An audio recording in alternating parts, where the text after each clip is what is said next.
Good afternoon, Jamaica. It is Monday, November 3, 2025, and we are here again to do another update on Hurricane Melissa and the work that is being done. With me today, I have Minister Vaz, who's the chair of the Recovery Subcommittee of Cabinet. He co-chairs that with Minister Desmond McKenzie, who I think will join us a little bit later.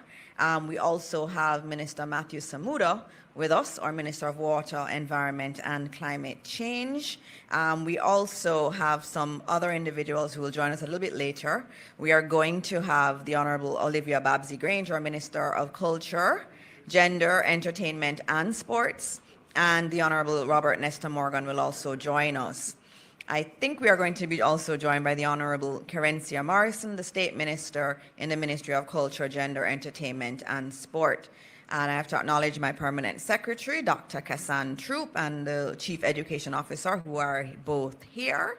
And I also want to acknowledge those who are close to God, who are in the audience today, who have come to support us and lift us up in this moment. And so with us today, we have two of the most, wonderful people you can find, Bishop Harold Blair and Bishop Christine Bengucci from the Jamaica Council of Churches. Support staff from many ministries are here too. We have the head of the JPS with us here too, Hugh Grant, and he's going to be speaking to you. We have many members of the media here with us today, and again to Jamaicans watching at home and abroad, good afternoon to you. I know the pictures and the images that we're all seeing are really heart-wrenching. And there's so many people who are feeling the pain. We feel it deeply. I think all of Jamaica is going through this period of mourning and this period of pain, and that's why I'm very happy that Bishop Blair has said he will pray for the country at the end of this press conference, because we need prayers. God has always taken us through, and God will always take us through. And so we have to rest on God, and that's the beauty of this country. It's a country that believes deeply in God, and that God will take us through. And yesterday when I got a chance to go around, I saw that, and I saw the resilience of the Jamaican people. And that's why I say now is not a time for politics. Now is a time for us to come together as Jamaicans and to do what we need to do to support each other. And I've seen that being done. I've seen Jamaicans across the country doing what they have to do in order to support their brothers and sisters. That is the Jamaican way, and that's the Jamaican approach that we will take forward. I'll give you a few updates at the beginning, and one of them is in relation to our schools. Many of our schools sustained a lot of damage, significant damage. And one of the things when we're talking about Hurricane Melissa and its impact is that it did not affect only a few areas. It's really across the country. So you have areas in the eastern part of Jamaica that have been affected. You have others who we don't talk about a lot. We don't talk about Clarendon and the damage in Clarendon very much. We don't talk about even parts of St. Catherine. We don't talk about Manchester and the issues in Manchester. We need to talk more about Trelawney too and the impact there. So it's been all over the place that we have an impact, and we have to provide support to everybody all over the country. It doesn't matter where they are from. And so that's very important. And yesterday I got to see two of our schools. One was in Manchester, one was in St. Elizabeth. I went to Homewood Technical High School first, where they had tremendous damage. And I'm expecting this damage to be the same across much of Western Jamaica. And at Homewood, one of the things that left me feeling so good was that I saw the teachers out. I saw the principals there on a Sunday. They were there trying to do their best to rehabilitate the school, because they said they have so many students who are from the West and that they need to make sure that they provide space for them. So they were primarily focused on the dorms because they want to bring in children from Western Jamaica. And so, you know, they don't have electricity. They don't have any water. But they were there on Sunday because they love these children so much. And we have to salute them and thank them for their service to Jamaica. I then went to St. Elizabeth Technical High School. And there we've seen the pictures of the damage. When you go into the fifth form area on a 3-story block, when you look up, you see the sky. When you look out, you see the entire field. And there are no walls, there are no windows, there is nothing. That's tremendous damage. And again, on Sunday, I saw members of the board. I saw teachers, many teachers out. And what did they say to me yesterday that made me feel good about being a Jamaican? They said that they were trying to get water from their well because they want to be able to give water to the rest of the community that did not have water. This is a school that was decimated, significant damage. And that's what they're thinking about. They're thinking about, how do I get water to the rest of the community? They're trying to get generators, to get freezers up to help the rest of the community also. They asked for Starlink because they said then everybody in the community can come and use ours. They saw themselves as central to the community getting back up. And so I salute them. I salute them because I know what they're going through at home. It is difficult times for them. And I could see the pain in their faces too, but they were doing the best that they could do. I also saw one of the teachers who said that her role is to go around. If she hasn't heard from a student, she goes and she visits the home. And so she really knew a lot of the marooned areas because she was going around visiting and taking packages. Because Jamaicans need to realize, we talk about it, but we don't necessarily see it. We have many children in food insecure homes. They eat when they go to school. The PATH program in school is central to their nutrition. And so that school understood it, and they said, you know, they're not here, but I'm going to find them and I'm going to help them. And that's the Jamaican spirit. That's the Jamaican spirit. So on a Sunday morning, I was looking at them and I said, the Spirit of God is in you. It was clear in what they were doing. And so we have a lot of damage in our schools. We're going to have to figure out how we do it, how we get schools back up in the West. It's going to be innovative. We may have to use tents. We may have to use other innovative ways of getting schools back, but we'll figure it out. We always have as a country. I remember after Hurricane Gilbert in 1988, I went to school in the hall. They put up some little partitions, and that's what we did for many months. We're going to figure it out on school, and we have a committee that will be working through that. In terms of the reopening of schools, as I drove around today, I saw some schools open, some weren't open.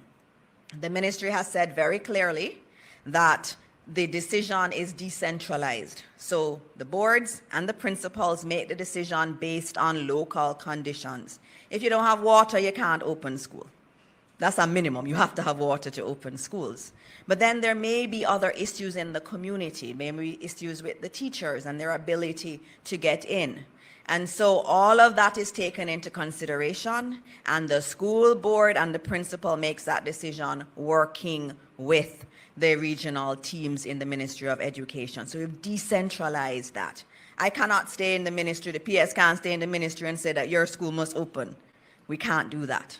But we do encourage schools, if you're able to, let's do it. The psychologists have made it clear.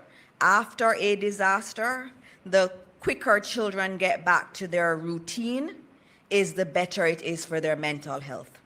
It's also the case for all of us.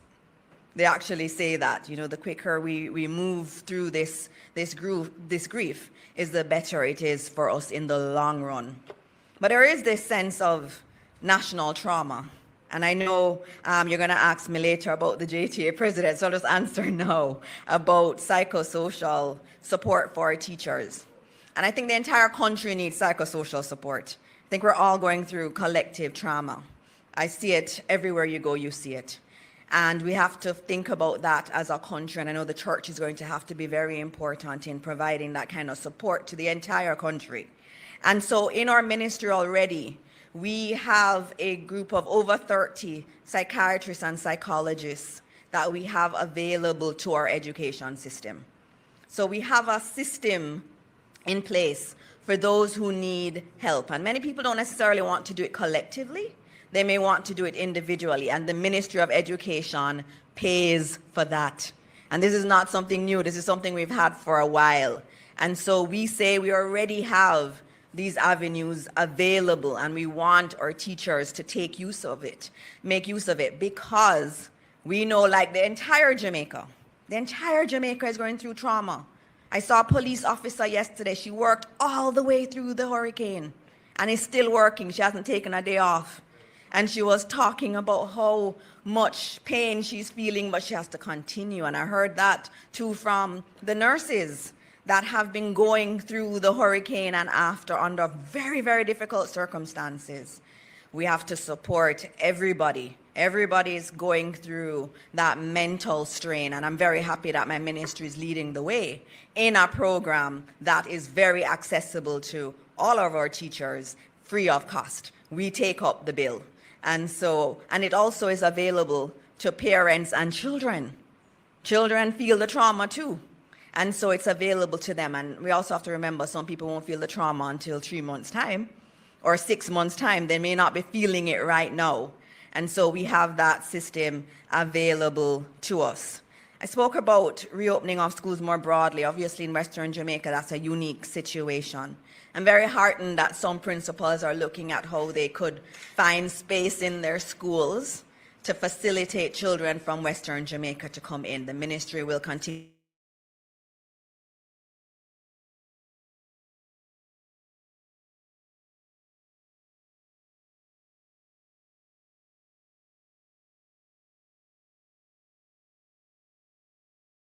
time trying to reach out to some of our stakeholders. I spoke to Damian Crawford, the opposition spokesperson. We had a long conversation about what reopening could look like, what the new school system could look like. And that was very productive. I also did speak on Thursday to President Malava, president of the JTA, and we had discussed the opening of school approach, which was leaving it to the schools and letting the school community decide based on their local conditions. So conversations have been had, including with the president of the Principals Association. And so tomorrow we continue that spirit of collaboration, even if people don't want to say that they're being consulted. We continue in that spirit. In the Ministry of Education, and I know this administration, we believe in collaboration. And we actively try to get collaboration. And I know often people don't admit to the calls, and we can't do anything about it, right? All we can do is focus on ourselves and know that we are acting with integrity. And so tomorrow we'll meet with the JTA, the Jamaica Association of Principals of Secondary Schools, the Association of Principals and Vice Principals, the Jamaica Independent Schools Association, the National Parent Teachers Association, the National Secondary Student Council, the Jamaica Prefect Association, the Jamaica Union of Tertiary Students, the Jamaica Association of Chairmen of Secondary Schools, and the Ecumenical Group, and the Jamaica Union of Churches. So we're also going to be meeting with the churches that do such a fantastic job running our schools. Now, if that's not broad partnership, I don't know what is. And so tomorrow we'll be having that meeting where we start the process of looking at what it looks like, especially for Western Jamaica and for those in the East that have a lot of damage. How do we prevent the learning losses that we saw in COVID? What can we do in order to do things better than before? All right, so that's on schools. As I said, again, we open based on local conditions. The board and the principal makes that decision and communicates it to the ministry and to the school community so they know what is happening. All right, just two other quick updates. I am asked all the time about the death toll, and this is the thing that breaks my heart the most, because I know how difficult it is to see or to hear of the death of a loved one. And so I just confirmed the death toll, and I can tell you it is going to change in the coming days. But the official death toll as we speak is now 32 But I will say that there are 8 other cases that are unconfirmed that the police and the JDF are now working to verify. So we do expect that number to increase. And so we'll give you another total tomorrow. And I don't like to say total because every single person is a life. They had a family, they had a future ahead of them. It is really very painful, and I know so many families are feeling that pain, and I feel all of Jamaica, every additional person added to that list, I know we all feel it, and we feel it deeply. And so we'll keep telling you the numbers and giving you the latest numbers, and just know that, you know, we are praying for everyone. We're praying for all these families. It's not an easy time for them. In terms of the housing assistance program, I see that on WhatsApp especially, there's a lot of things going around about a housing assistance program. Rest assured that the government of Jamaica is going to have a housing assistance program, but what you are seeing is the one from Hurricane Beryl last year. That's not the current one. The current one is being worked out. When you hear me or the Prime Minister or one of the ministers announce it, that's when it is real. But rest assured, like we did with Hurricane Beryl, where we had cash grants to help people to get back on their feet and to reconstruct their homes, there will be something this year. And it will obviously be on a larger scale than what we had with Hurricane Beryl, given the scale of Melissa. So give us a little time to finalize that, finalize the numbers, what it will look like, how you will get access to it. There will be a program, but what you see on WhatsApp is not the program. So just give us a little bit more time for that. All right, I'm going to stop there, and I'm going to go to Minister Vaz, who has been asked to co-chair the subcommittee of cabinet that is dealing with the recovery efforts, to give his update. Minister Vaz?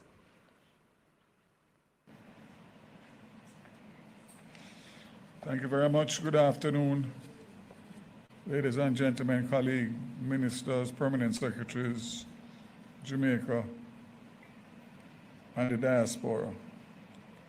So again, I want to update the nation on where we are and assure you once again that restoration is moving steadily forward. Digicel has restored 46% of its mobile sites, with 86% of fixed networks and 75% of business connections now back online. Service was restored in Santa Cruz, Falmouth, Spurtree, Bevan, and Rose Hall within the past 24 hours. I don't need to tell you how huge that is in terms of getting connectivity in those areas. Over the next 2 days, the focus will be on restoring service from Falmouth to Montego Bay, then Montego Bay to Negril. Work is also ongoing in Portmore, Spanish Town, and St. Thomas.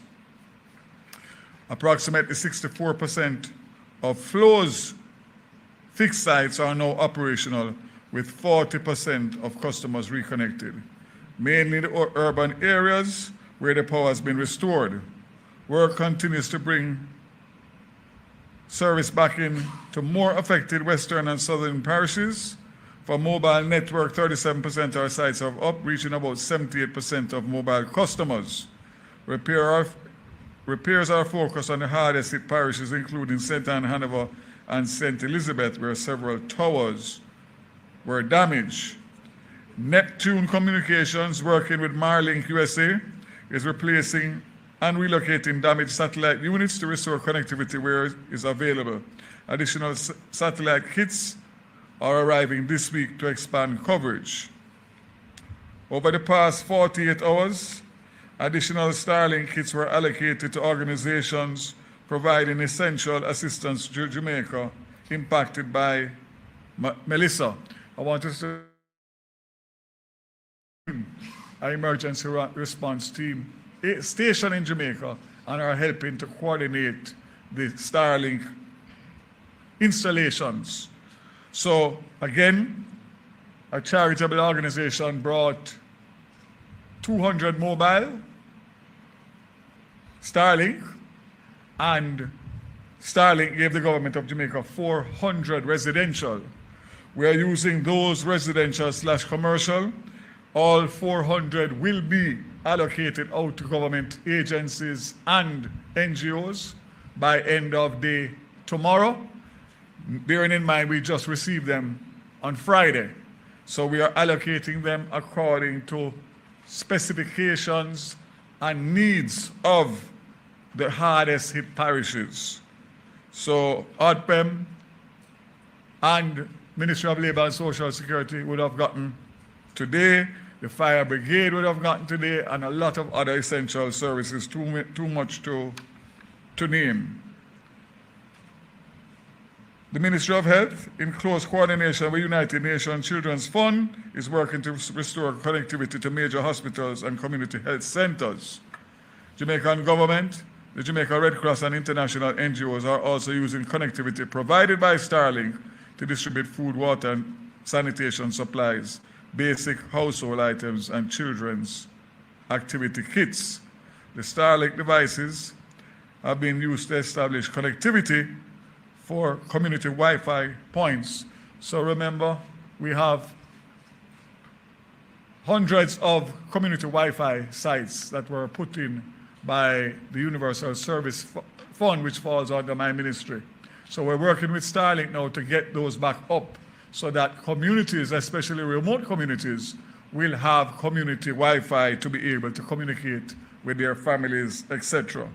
So to close on Starlink, I today distributed between today and tomorrow before Parliament starts. All the members of Parliament in the affected areas will get a mobile Starlink. All the mayors will get a mobile Starlink. And obviously, the leader of the opposition will get a mobile Starlink, and several others. We only have a few, 33 that we have distributed today, but we're hoping by end of week they will get. So the focus and emphasis is on those hardest hit parishes. Sorry, clarification. The mayors in the hardest hit parishes who do not have already Starlink, and the municipal corporations will get Starlink to operate as they are the emergency response. Municipal corporation is the emergency response for the parish. The Jamaica Defense Force and Jamaica Constabulary Force also have utilized Starlink to coordinate humanitarian logistical operations and provide missions. Finally, Starlink has also employed to restore cell services to some areas. I indicate the ATMs. We have gotten lists from the Jamaica Bankers Association. We're working with them through Starlink to connect the ATMs in those affected areas, and we expect to get at least 10 of them up this week. So we are ticking the boxes of all of the essential services that are going to be required.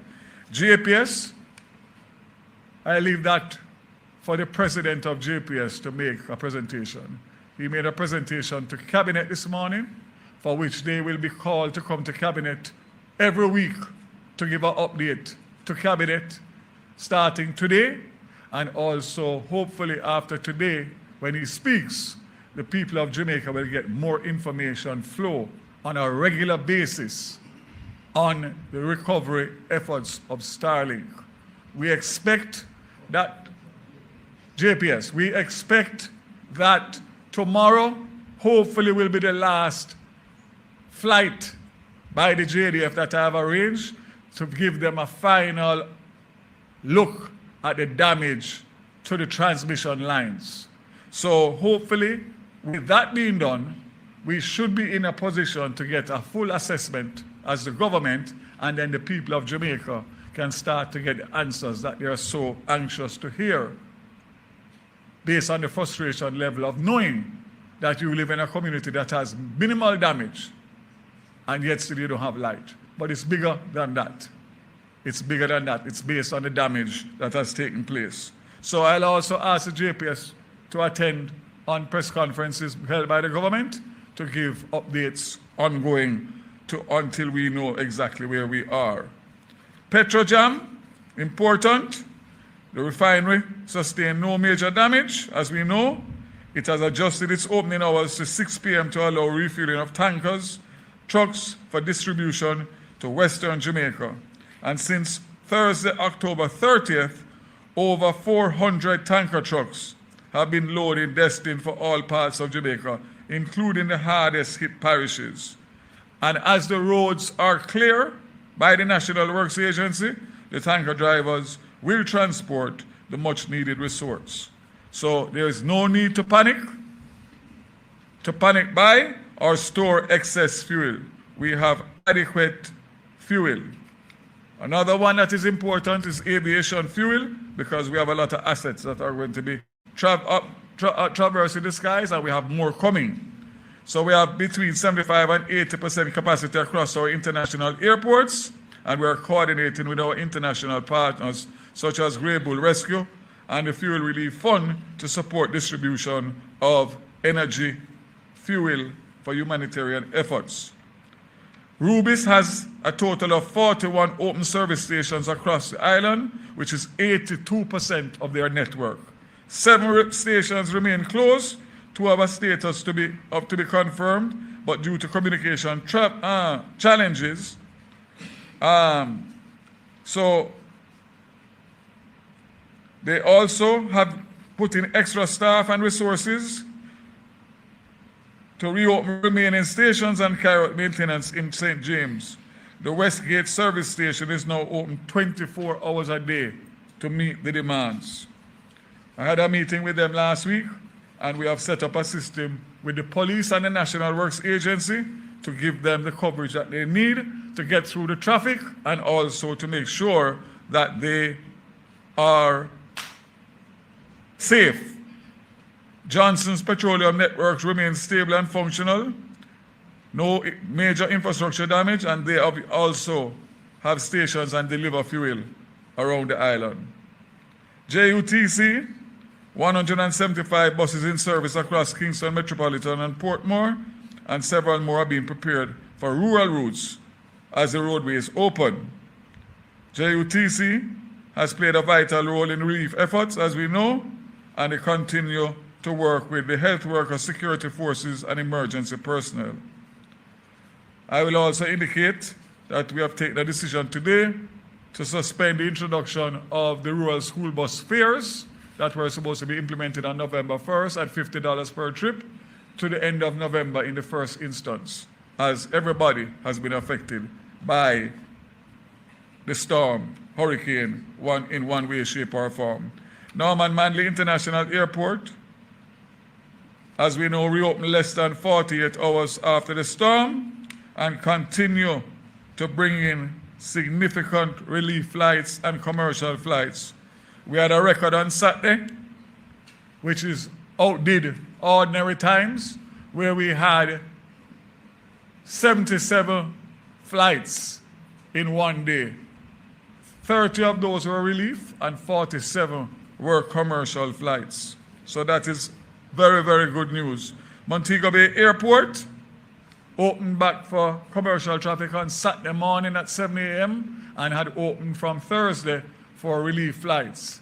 The relief flights are coming in fast and furious, and there is no shortage of supplies in terms of getting supplies into Jamaica for distribution for humanitarian efforts in the relief. So I want to make that very clear. We are streamlining the processes. Prime Minister will speak tomorrow in Parliament. We are streamlining the processes to simplify them, to make sure that international donors and local donors and charities can get through quickly through the required processes at all levels to be able to distribute the well-needed relief items. The toll authority, the tolls were reimposed. The letter I signed this morning, so I suspect they will probably have been imposed already. And we wait to hear from the concessionaires as to what they will do for the people of Jamaica in terms of allowing them to traverse the east-west and north-south highway at hopefully significantly reduced fares, at least in the early stages. So, ladies and gentlemen,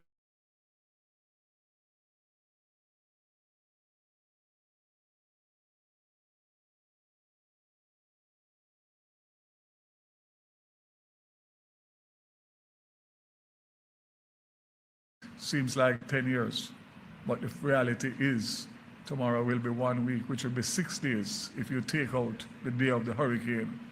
And I want people to understand and reflect on that. And when you see what we are trying to do, despite the fact that we are having challenges, obviously, because nobody can prepare properly for a Category 5 hurricane at winds of in excess of 185 miles an hour in some areas. I want to say that we are committed, recommitted to continue to improve on the systems that we are improving. We are taking good advice from our international charities in terms of how we can streamline and make it more seamless for not only the receipt but the distribution of hurricane relief items. And I want to say that, again, I ask for patience. I ask for the depoliticization of this process, because we need all Jamaica to be a part if we are going to be successful. I continue to ask for not only God's prayers and guidance, but patience of the people despite the challenges that they face and the suffering that they face.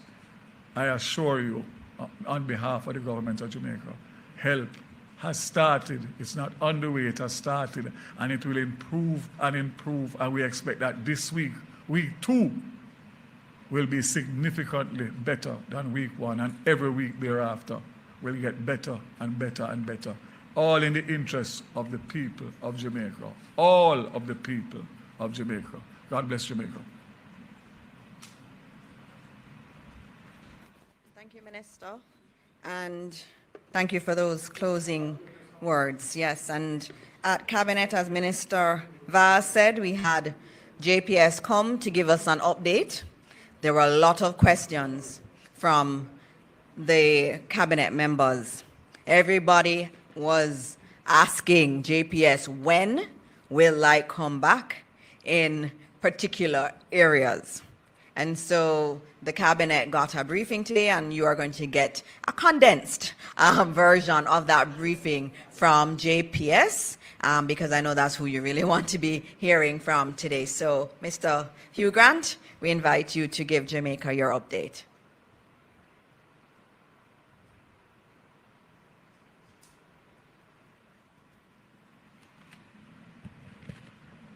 Thank you, Minister.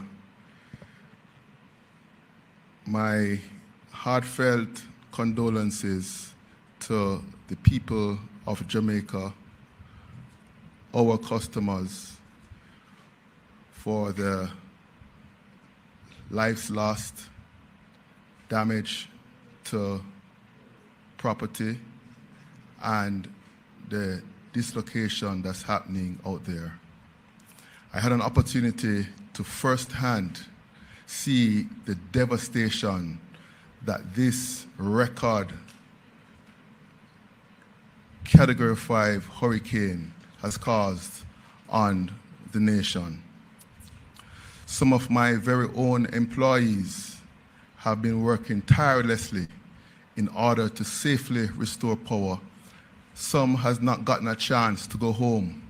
A story from one of my linemen said his wife got a seizure when the door and the window was blown off, but he has not gotten a chance to go home and be with her because of the nature of the roads, and he stands committed and is here serving to help to restore power. So I get it. I understand the inconvenience caused by the lack of power. I understand the frustration as some of my very employees are also affected. Let me reassure you, Jamaica, let me reassure you, my customers, that we here at JPS stand committed to work safely 24/7 to get the power restored.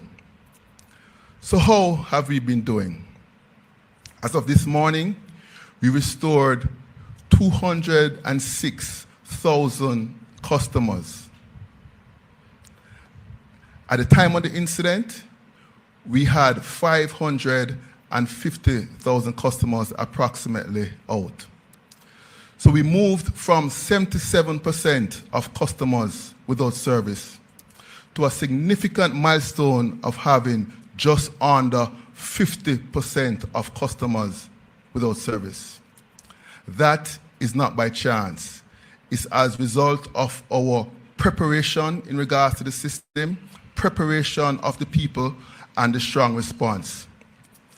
I want to say a special thanks to all our partners, particularly my fellow utility providers, Flow, Digicel, the partnerships with the National Water Commission, and also the partnerships with the hospitals. One of the things we have been focused on is the restoration of critical facilities and focus the resources around that. We have made tremendous progress on that front, whereby we have currently 57% of our major hospitals now have power. That's as a result of us moving resources to the supply areas of those hospitals, doing the necessary damage assessment, and facilitating that restoration. Now, what does that look like? We got a call that the Black River Hospital was having some issues, and patients were evacuated to the Mandeville Hospital. And Mandeville Hospital has some issues with their generator. We then worked to get power into Mandeville Hospital, given how critical that was. And I'm pleased to share with you that that was achieved, and the Mandeville Hospital now has power. We committed to restoring power to Kingston and St. Andrew North and South, St. Catherine, Portmore, and South, St. Catherine, Portmore, and St. Thomas, 90% by last night. I have some good news for you, my customers, my people. We have exceeded those restoration levels, whereby Kingston and St. Andrew are now at 95% restoration. Portmore is now at 95%. St. Thomas is at 95%, and St. Catherine is at 90%. So one may ask, where are some of the areas that are currently out? In St. Catherine, you have areas of Spanish Town, Guys-Hill, Bogwalk, and Central Village that are currently out, and we are working 24/7 to have your power restored within the next 2 weeks. In Portmore, you have areas of Bridgeport, Gregory Park, Hellshire, Greater Portmore, Waterford that are out. And we are working 24/7 to have your power restored in 6 days.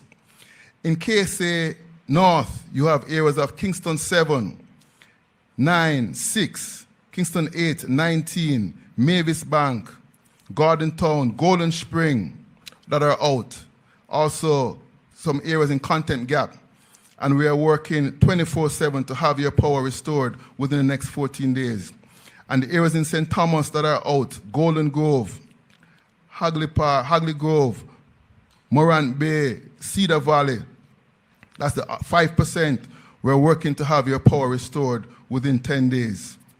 And KSA South, Kingston 11, Kingston 10, 13, Kingston 1, 2, and also some areas in Bull Bay, we're working to have your power restored in 3 days. We are working 24/7 to have your power restored. Now, in order for your power to restore, we need to do our damage assessment. A critical component, as Minister Vaz said, is the reality that the high voltage transmission lines, which are the backbone of the system, more than 70% are out of power due to the devastation caused by Hurricane Melissa. I had a chance to do a helicopter patrol, and our steel lattice structure, which is one of our more hardened facilities, was twisted and on the ground just due to this devastation. But we were working to do damage assessment. Once the damage assessments are completed, we will then be able to give you more clearly what are estimated times of restoration. We stand committed to keep you updated We understand the inconvenience and help is on the way. We have now pulled the trigger to bring in an additional 100 line workers based on our retainer contracts with companies in North America, from Canada and from the USA, and those 100 overseas line workers are expected to be here by the end of the week. We also are bringing in additional equipment because our local resources in terms of bucket trucks and pole digger trucks are exhausted. So we're bringing in on barges additional bucket trucks, more than 50 bucket trucks, more than 10 digger trucks, so that when the workers come in, they have the equipment required so that they can safely and optimally restore customers. I stand committed to let you know and to give you hope that we will get through this, through strong partnerships, through strong collaboration, and you have my commitment that I'll continue to keep you informed of our progress. Be safe and be well, and thank you very much. Thank you very much, and thanks to JPS. There were some encouraging numbers today. I think the one that was very encouraging was usually in a hurricane after, especially a Category 5, the entire country would go down.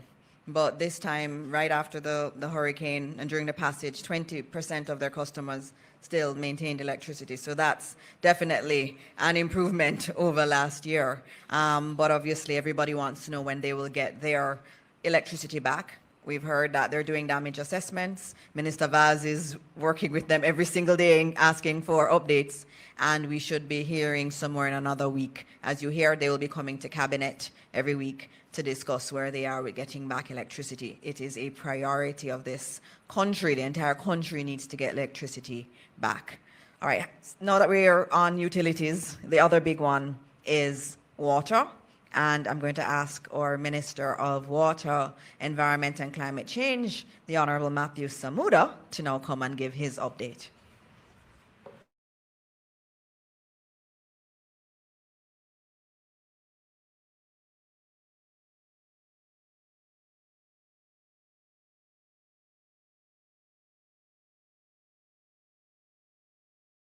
Colleague, Cabinet Ministers, Heads of Agencies, Permanent Secretaries, members of utilities, members of the media, certainly those listening and watching at home.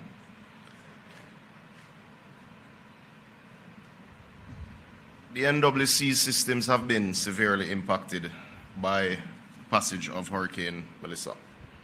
The primary issues that we face impacting water supply at this stage in many areas include high turbidity, internal electromechanical issues, external power supply outages, and infrastructure damage. We can report, if this will oblige, that the situation as it stands now, we've had 631 systems disrupted, with 132 systems currently active, giving you the grand total of 763. However, this is to be understood in the context that the systems that we have brought up and ensured are active at this stage in line with priority are your largest systems. So this map would show an idea of where there is particular disruption, obviously disproportionately to the west, the red dots being the disrupted systems, the green dots being the ones which are currently active. Now, that would give a particular view in terms of the level of damage and the level of disruption. But you juxtapose that against the fact that 65% of the NWC's customers have actually been restored, because the systems that have been brought back into activity are indeed our largest systems.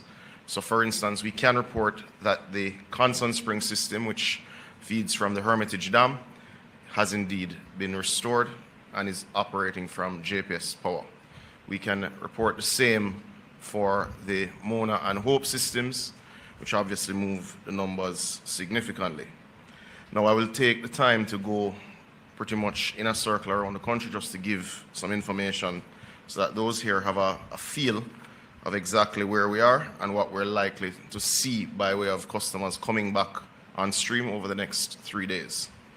We are currently operating from the Tullow Springs, which the Tullow Springs system contemplates wells and water sources all the way to Bybrook in Linstead. That is the corridor that supplies southern St. Andrew, Portmore, and the majority of St. Catherine. We're operating at around 30%. We're working very closely with the JPS. We would have completed clearing the roadways to our pumping facilities yesterday, and we expect that this system will be connected to JPS this evening, which will bring back over 80% of customers in St. Catherine. There is some disruption, and I'll just briefly get on to St. Thomas. There is some disruption in many of your small systems in St. Thomas because the rivers are in spate and there is a fair amount of turbidity. But we are happy to report that the largest system, which in Morant Bay, which is the Springfield system, is indeed operating using one of our generators, and we continue to bring on the small systems. Now, one thing before I move on to the other parishes, it's important to note that the majority of your customers, in line with the population distribution, are indeed living on the plains that go right around the coast. So when you bring on those large systems on the flat, you're able to bring on a lot of people very fast. One thing that is consistent, and as I just give you a glance back at the graphics, and I need people to understand that that many of the systems that have come back on stream are indeed the ones that are able to gravity feed water to the plains. Anywhere there's need for a lift station where there's no energy, those particular pumps as a sub-part of a system are not yet up. To understand, as we move further west, in South Clarendon, one of your largest systems is the Kemps Hill system. That is currently down, but we are working with the JPS and we expect to have that back up this evening. That will have significant positive impact in communities like Rocky Point, Minister Charles, and we expect that to happen as at this evening, further moving us toward our goals. The entire northern Clarendon belt is out, both because of turbidity and because of energy source. In Manchester, we are almost at total outage, except for the porous and broadleaf to content system.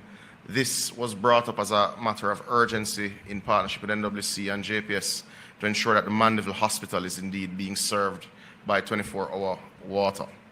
The gutters and pepper system, which, yes, though in St. Elizabeth do serve the majority of Manchester, are indeed down, and there's simply no generator large enough to facilitate those pumps.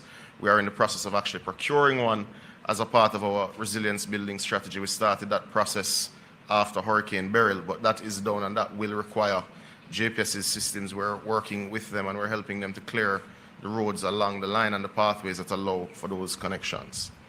The two major systems in northern Manchester, this being a geographic region which affects has some impact in Trelawney and Western Clarendon, are also both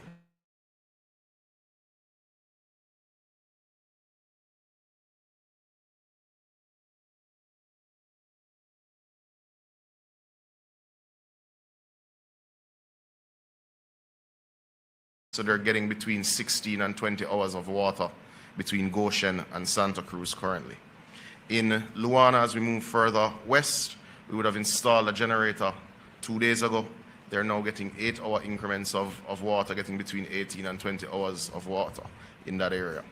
In Darlin Toba, which is a critical one because that's what facilitates service to the Black River Hospital, a generator is currently being installed on site, and that will restore water supply to the community and town of Black River.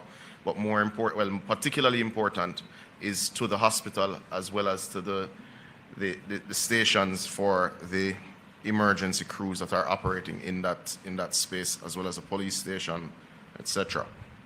As you move into Westmoreland and Hanover, and there is a fair bit of integration between systems, we are also happy to report that the Logwood system, which is in Hanover, but services all the way to Negril, that has been operating and continued to operate right throughout the storm. So Negril actually has water and has had water pretty much through the duration of the disaster. The hilly communities along that corridor are obviously not being served because we don't have power to those lift stations. Bluefields is indeed in operation, having worked with JPS to bring that system back on.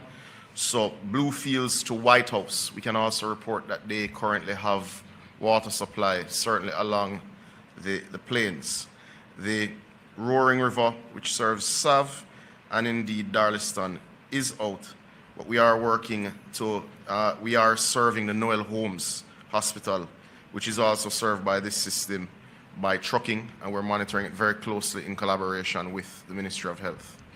Now, as you move around to the north coast, this is where we've had a particularly unfortunate level of damage. So if you understand from Lucy to Martha Brae, if you think of the geography in that area, it's served primarily by two major systems. This is the Great River system, which is very close to the boundary of Hanover and St. James, and the Martha Brae system. In the case of the Great River system, the intake pipes were washed away during the storm, creating significant damage to the plant, and we are, obviously hampered with returning supply because of this. However, we are happy to update that contractors have been on site now for some 36 hours. Their crews working 24 hours a day. We are targeting restoration, temporary restoration, because we'll have to do a more permanent fix after, but we're targeting temporary restoration by Friday midnight. So we are expecting to restore the Great River system by Friday midnight. This is in collaboration with JPS, but we also wish to advise that coming post-burial, we had put in place redundancy there, so that plant can be run fully by generator as well. So once the intake pipe construction is indeed complete, we'll be able to restore that, which will have a significantly positive effect on everything from Lucy pretty much to central St. James. As it relates to the Martha Brae system, the Martha Brae system is actually up and can provide between 15 and 20 million gallons of water a day. However, in the area of Lilliput, in the vicinity of Lilliput, with the road collapsing and the sea level rise in that area, it would have displaced pipes significantly. So there is a break in the line, and anyone who has followed the stories of the breaks in that line, which is why we have the Western Water Resilience Project, which is under contract and has been mobilized, and the work has indeed started. But that line break has caused a significant disruption in the supply from Lilliput to Terminal Reservoir, which is pretty much the entire eastern side of St. James. That work would have commenced this morning and will run in 24-hour shifts. We are targeting completion by Thursday morning. That would restore water in the interim to all of St. James for at least 8 hours a day, because we will send the water further than we usually do from Terminal Reservoir going further west until the Great River system comes up on the weekend as well. That will move us much further certainly from the 65% of customers that are connected now, hopefully in the range of 80%, especially with what we're doing with Tulloch Springs, which will bring on St. Catherine, and certainly the work that's happening in Clarendon. Now, that's not meant to diminish anyone who is not in the 80% who is waiting on water, and we are working with JPS on many other systems. The impact in Trelawney, certainly southern Trelawney, which is very hilly terrain, they are facing almost total outage at this time, and we are working to restore their particular pumps with JPS. As you move further east into St. Anne's, into St. Anne, we have procured the services of a generator that will run the Minard wells. That will manage pretty much most of the western side of St. Anne, which is a pretty important system. It serves approximately 30,000 customers. Though that generator is actually en route to St. Anne now, we have completed clearing the road into the Minard wells, which was significantly blocked with the help of NWA rather, and we expect to have that installed sometime tonight for water to come from that area. The Bogue system, which, yes, there's more than one Bogue in Jamaica, for those who are not aware. The Bogue system in St. Anne is immediately above Duns River. That system is indeed operational and has been operational since Thursday of last week after we brought it up. It is a significant system. It means that everything from Runaway Bay to Port Maria on the plains that doesn't require a lift station currently has water. And that is something that we're happy to report. Your major systems in St. Mary, in Aguata Vale, and indeed Itabaral. Itabaral is a particularly important one because it serves not just sections of St. Mary, southeast St. Mary, it stretches as far as Buff Bay in Portland. So that is a particularly important one. We have generators en route to the Itabaral system, and we're working very closely with JPS to bring the Aguata Vale system up, which would stabilize central St. Mary. And I'm using geographic terms here today, not political constituencies. As you move into the eastern end of the island, the disruptions of power are indeed significant, but we do have 3 generators which we expect to be deployed by close of business tomorrow in Portland, including in Port Antonio, which will stabilize the townships of Portland tomorrow. Now that's a general overview of where we are. We have, and I will give you the update, we have currently over 43 major generators running, and we have some 40 that are being deployed over the next 72 hours based on the assessments and the state of particular pumping stations. Now we've made the decision, certainly, even where generators would have been installed at particular treatment plants with the intention of them being permanent, that certainly once JPS assures us that an area is stable, we will uninstall if we must and move them further west to significantly improve the water supply situation for public health and sanitation in the worst affected parishes. I do want to bring a few other matters to your attention. As it relates to trucking, we have put in place a few steps that we believe will help with getting water to those who are most affected and least likely to see the return of water fastest. The first is that we're running generators at all of our loading bays that are affected by power supply. That means where there are generators, we're able to fill trucks 18 hours a day. Where we're connected to JPS, we're filling 24 hours a day. We have suspended charging private truck owners who do access these loading bays to ensure that everyone is able to get water as quickly as is possible. We have gone further. We have engaged in excess of 100 private trucks that are working with NWC's fleet of 32, and we're doing our best to serve the communities that are most affected. This afternoon, members of Parliament will all receive a letter from my office with allocations for trucking. Where they are able to find private trucks, they will be able to engage them to ensure that their most affected communities or least likely to be restored fast, they're able to respond to. These allocations will be between $1 and $2 million, depending on the level of disruption in their respective areas. We're also ensuring that at treatment plants in the affected, treatment plants and pump houses in the affected areas that have power and that are operating, we're putting in a host of temporary standpipes for those who can get to those areas to fill containers to be able to get water. These will obviously be temporary, but certainly, for instance, in the case of a plant like Martha Bray, we'll put in 100 filling stations so that those who are in the hilly interior but within driving distance can come and get water for the reprieve that they need. We are working actively also with the team at the Ministry of Water and indeed with suppliers. We intend to increase on an emergency basis our fleet of trucks to continue to serve the public better during this challenging time. But we are working very closely with JPS. We do remain open to suggestion. We remain open to your prayers, and we are working to ensure that we get to 80% by this weekend of customers. And we are going to work around the clock to move from 80 to 100%. Thank you. Thank you very much. You heard that, 80% by this weekend.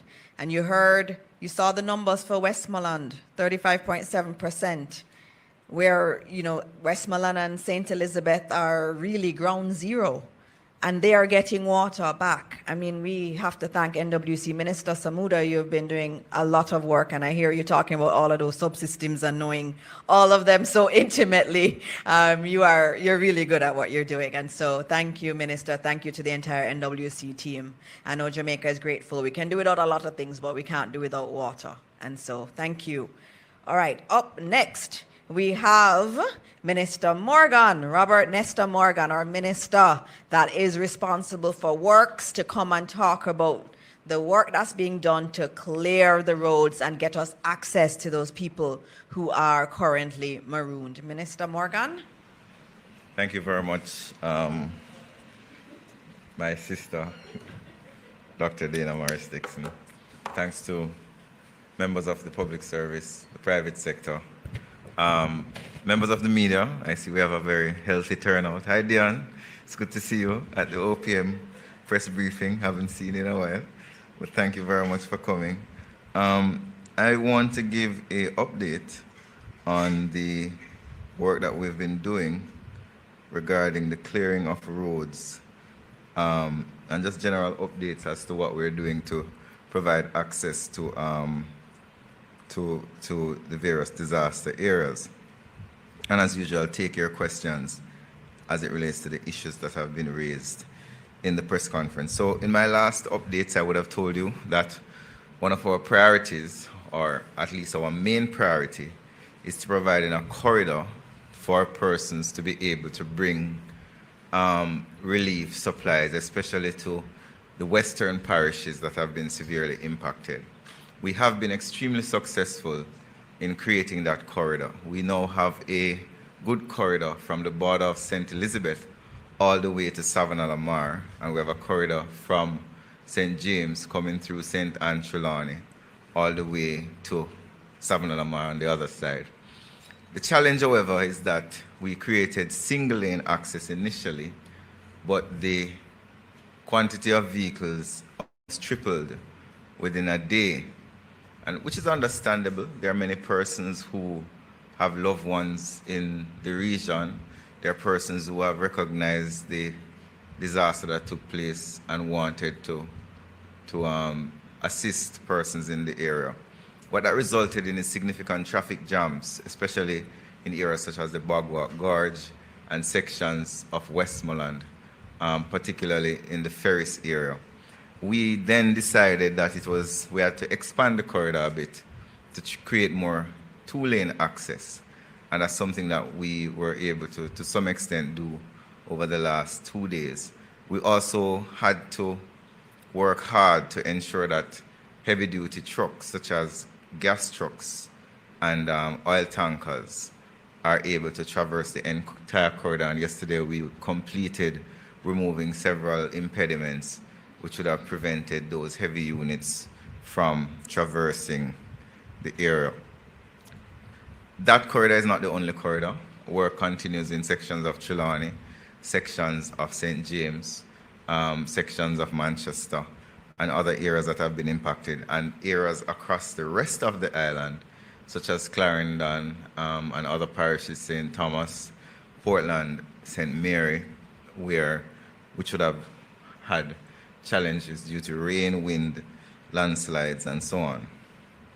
So to give you an update on the main corridors that have been opened so far, Ocho to Port Antonio to Morant Bay to Kingston to Aguata Vale via the Junction Road, Mandeville to Santa Cruz to Black River to White House, as I said, White House to Savannah-la-Mar to Negril, Savannah-la-Mar to Montego Bay, and Montego Bay to Ocho Rios. I would have driven that entire corridor from from Kingston to Ocho Rios yesterday, ending last night, and it is drivable.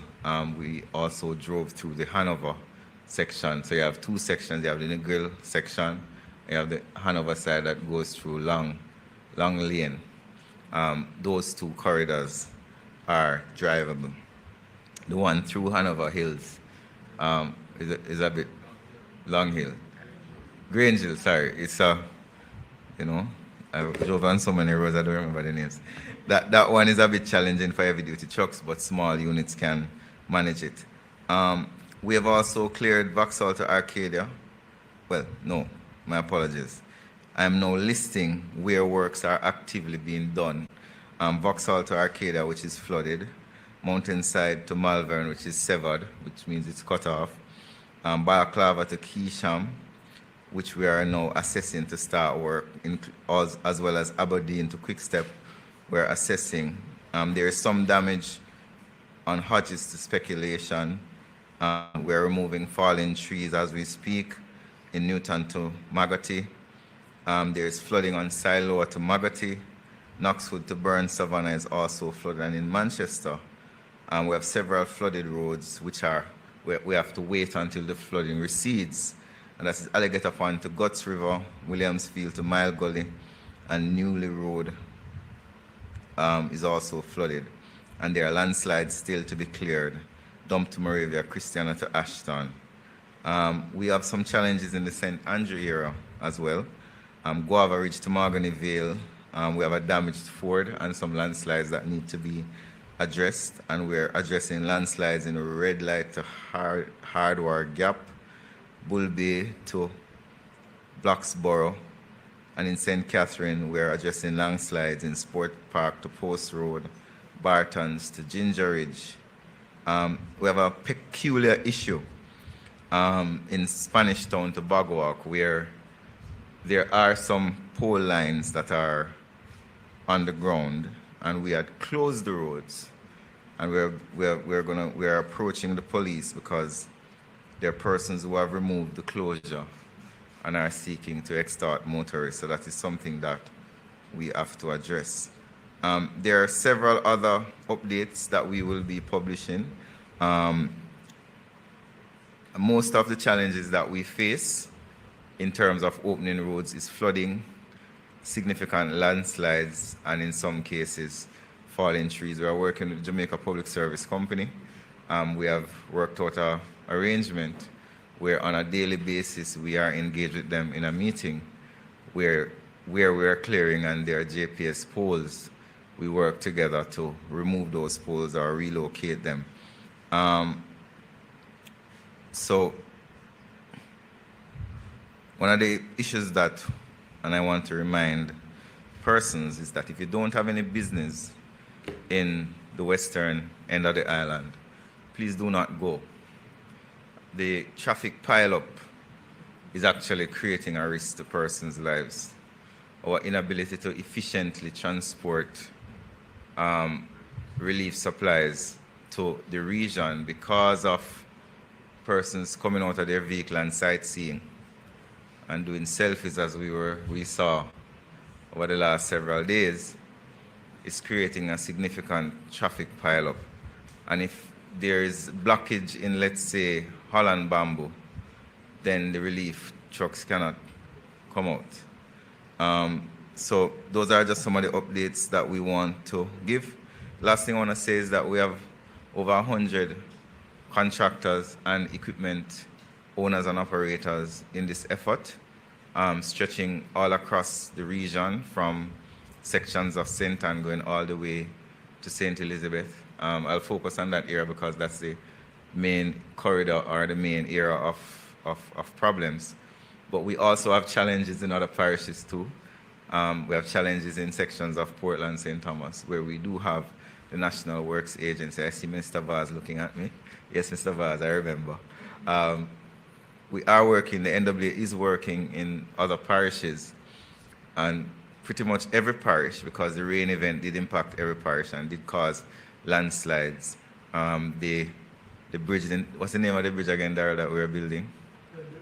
Craig Mill. We have a fording in Craig Mill that was washed out, which created a challenge for persons to leave. And that is in the eastern side of the island, not where the eye of the hurricane fell. So we do have teams all across the island and NWA representatives all across the island doing work. So thank you very much, ladies and gentlemen. And that's my update for today. All right, thank you. As you heard it, there's work happening all over the country. The entire country was affected, and there's a lot of road work that's going on. And again, we thank the NWA team. I saw you all out there doing your work. You're out there until late in the night, and all of the contractors working with you. We're very grateful for that work. All right, now we are going to be hearing from our Minister of Labor and Social Security, the Honorable Pernell Charles Jr. is going to be coming to speak about the relief effort, because his ministry is really central to that, working with our social workers and our donors. And so, Minister, we want to hear a lot from you. Thank you. But Minister Mackenzie said it had to be quick. Yes, very quick. Thank you, Minister. I was to be on the road today and you corralled me to be here. It's important to report. I'll be very quick, just saying good afternoon to everyone, colleague ministers. This hurricane has tested our nation in ways that we could not have imagined. Being on the ground, walking with the team, you get to truly understand that we have communities completely cut off. We have houses that have been swallowed up. We have lives that have been uprooted in several parishes. And we've seen and we feel the heartbreak of the families and the people that are trapped, those that are hungry, those that are uncertain. But I want them to be assured that we are working assiduously with all of our partners to provide relief as quickly as possible. Yesterday, the brave men and women of the Jamaica Defense Force, supported by our international partners, risked their life to carry out evacuation missions, rescuing sick and those that are stranded in about 4 areas across the affected zones. And we continue that today with airlifts that have now been activated, rescuing stranded, but also providing now today the drop-off of packages, well-needed packages to those areas that are completely cut off. Now, I want to just acknowledge the tireless work of those who are volunteering, several of whom are coming from all over the country, some not connected in any familial way, but just understanding the impact of this mission and joining in with our parish officers, our social workers, the JDF, the JCF, the Fire Brigade, to provide support, to provide comfort, and just to share a meal. It's not going to be easy recovering, and I want to report that we still have about, so far, the report is that we have 25 communities that are marooned, and several families that have lost everything. I mean everything. We are coordinating with every available resource. We are working as a lead of the Humanitarian Assistance Committee. I want to acknowledge the CEO of Food for the Poor, who is here on the island, our representatives from the World Food Program, and others, GEM and others who are working with us to get food, water, medicine, and shelter to those who need it the most. We're utilizing our Bell 429 helicopters. We're also using the Chinooks helicopters brought in and Black Hawk helicopters brought in by our partners in the US. And those are assisting us to provide a lifeline to the several Jamaicans that remain stranded through the evacuation process, as well as the packages that are dropped off from the skies while they are on the ground. And we have teams on the ground simultaneously providing ground support. So our JDF team is not only doing airlift, but where we can't go, they go. They venture out in ground operations and have done more than 17 communities between yesterday and today. I want to also indicate that so far, together, we have distributed more than 30,000 food packages and several other hundreds of relief in terms of tarpaulins, water, and other relief supplies. We are collaborating with the private sector, faith-based organizations, government agencies, to ensure that we can ramp up and move now into the next phase, which is beyond just providing the immediate rapid response to now a more strategic and calculated design of a distribution model that will see us supplying exactly what is needed to specific and strategic areas. So it's no more just food package, but for instance, in Catherine Hall and St. James, they may have food packages or still need food packages, but what they need now, based on observation, is cleaning supplies, and as simple as clean drinking water and water to help in cleaning out the homes. So we assess and we analyze, we continue to work with the JDF. We have now received the communication support through Starlink, and that will be placed in all of our parish offices to improve the network of communication, as well as Minister Morris Dixon setting up, as part of our Humanitarian Assistance Committee, support coordination cells in every parish that will see us working as a team to do the distribution. There's much more, but I know that there's a lot that has to be said. So this is just the preliminary information, Minister.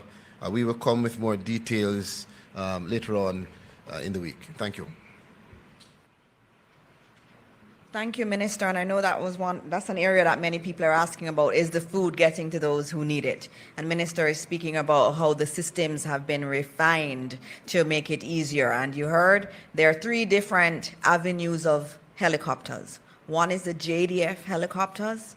The second one are the ones that came from the US government. And then the third one, some of our NGOs like World Central Kitchen, they have their own helicopters that they're using to distribute food. So that's a good thing, and we're getting into more of the marooned areas. I know Minister Charles spent a lot of time today getting information from the field in terms of what are the marooned communities and getting them geolocated so that the various helicopter teams can get to people. So we're working, and he is working very hard at mobilizing and getting that system refined even further.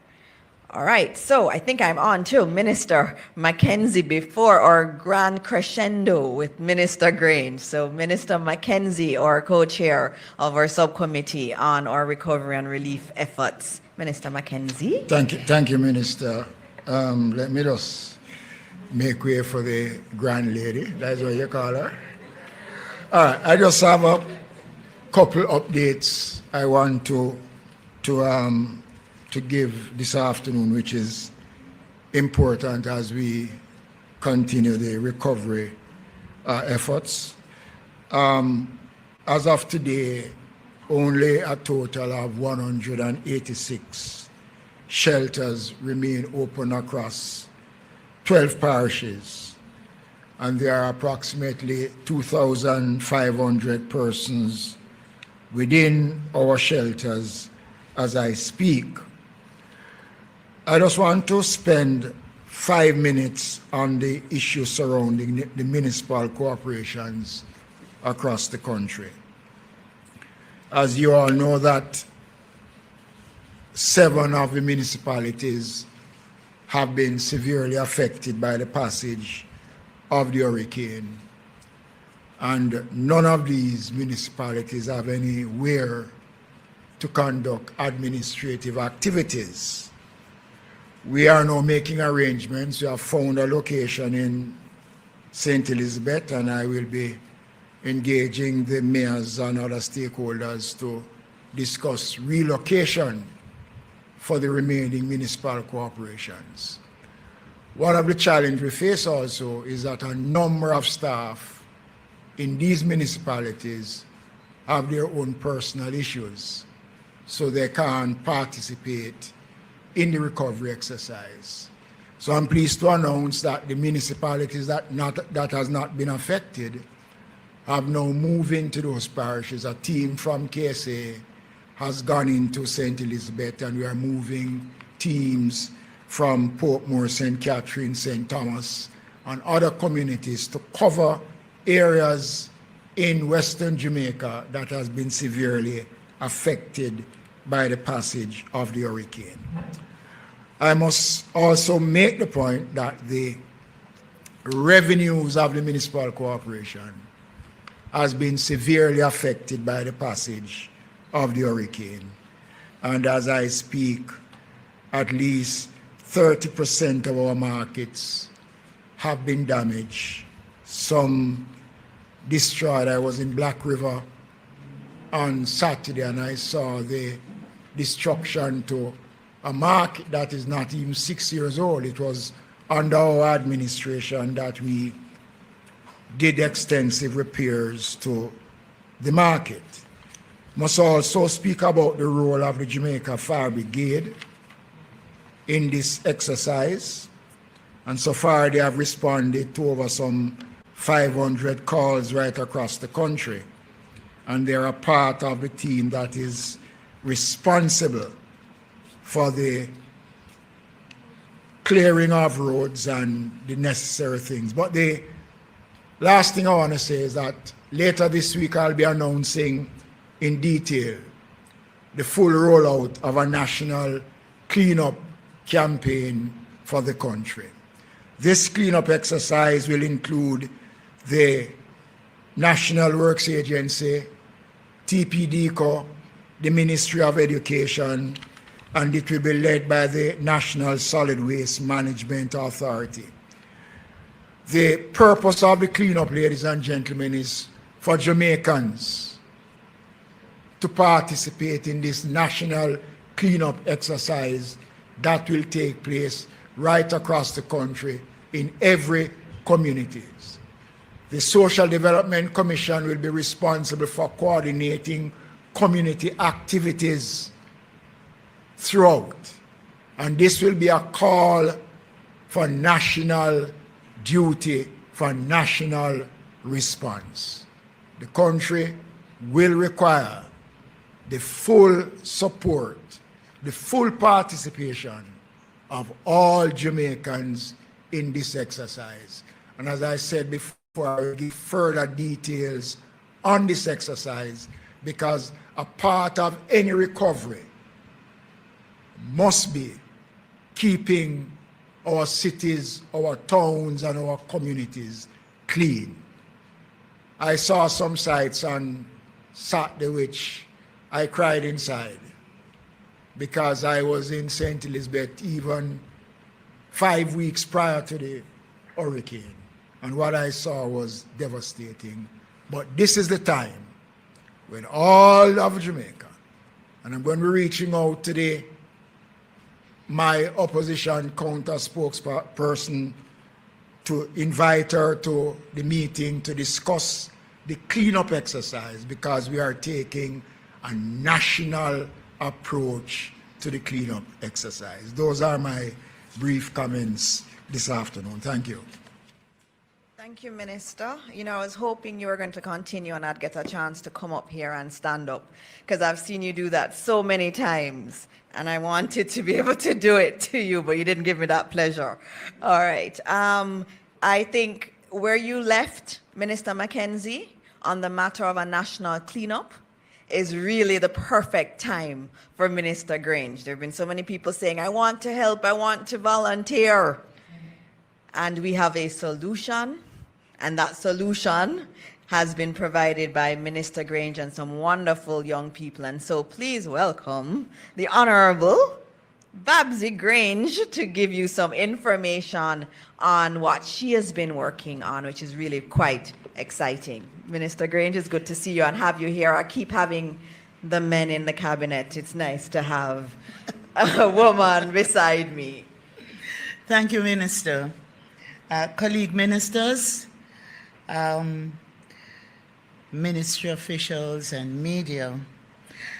As the days go by, we get a clearer picture of the magnitude of the devastation that Hurricane Melissa brought into our lives. We remember and pray for those lost in and those who have been affected by the hurricane across the country. We commiserate with you in this moment of great pain and destruction. Please be assured that the entire country, the diaspora, our neighbors and friends are standing with you. We face a long and challenging road ahead, but we will recover and rebuild stronger by supporting those who have been affected and working together. We thank and applaud everyone who has been doing something to help. Your contribution, even if you think it's small and insignificant, will make a tremendous difference. We have been taught that every act of kindness, care, and compassion makes a difference. And yet we know that there are still many, many Jamaicans who want to help, who want to be a part of this national effort. And we need you to know that is why we are now launching today the National Registry of Volunteers on the Support Jamaica portal, supportjamaica.gov.jm. This registry has now been launched and provides a safe and simple way for you to get involved. Through this registry, you will be able to tell us when you're available to help, what your skills are, as well as what type of assistance you would like to give. Perhaps who wish to assist with food distribution or shelter operations or medical support. Maybe you want to help with cleanup or counseling, transport or administration, whatever your skills are, however you want to help. Just tell us when you sign up to the registry. And I'm appealing to Jamaicans here in Jamaica and in the diaspora to sign up on this registry. Based on when you are available and based on the type of volunteer work that you would like to provide, we will contact you. We will brief, equip, and deploy you in an efficient and coordinated way. And I should mention here that the CVSS and other NGOs have been invited to sign up on this portal, so we'll have a joined up, seamless approach. We will reduce or eliminate duplication and ensure that we get help to those affected by the hurricane. So today, I really make this appeal for everyone to chip in. Volunteer your time, your skills, your compassion, and your care to this important national effort. We're calling on companies, we're calling on the churches and youth groups, clubs, associations, everyone. If there was ever a time when we needed all hands on deck, it is now. So I want you to log on to supportjamaica.gov.jm. Click on Volunteer for Hurricane Melissa and complete the short registration form. It's as simple as that to join the registry of volunteers and get involved. Now, ladies and gentlemen, I want to turn to the I Love Jamaica fundraising concert series. The magnitude of the devastation is unprecedented in our history. That means that we have to move quickly to secure as many resources as we can to provide the relief that is needed right now. We have launched a fundraising initiative dubbed I Love Jamaica towards providing much needed additional resources to support the National Relief Program. The government of Jamaica, through the Ministry of Culture, Gender, Entertainment and Sport, will be partnering with the entertainment industry in Jamaica and overseas to stage a series of fundraising entertainment events to raise funds for Hurricane Melissa Relief Fund. The target is $1 million initially. Discussions are underway to stage US dollars, $1 million initially. Discussions are underway to stage events as follows. In Kingston, we had initially announced a concert to be staged in the stadium car park and mass camp, but we're now doing a virtual concert and telethon on Sunday, November 16, 3:30 p.m. to 10:30 p.m., and this will be broadcast out of the CPTC studios. A number of artists have been confirmed, including Chris Martin, Massacre, Najee Boy, and a number of others. We'll announce those later this week.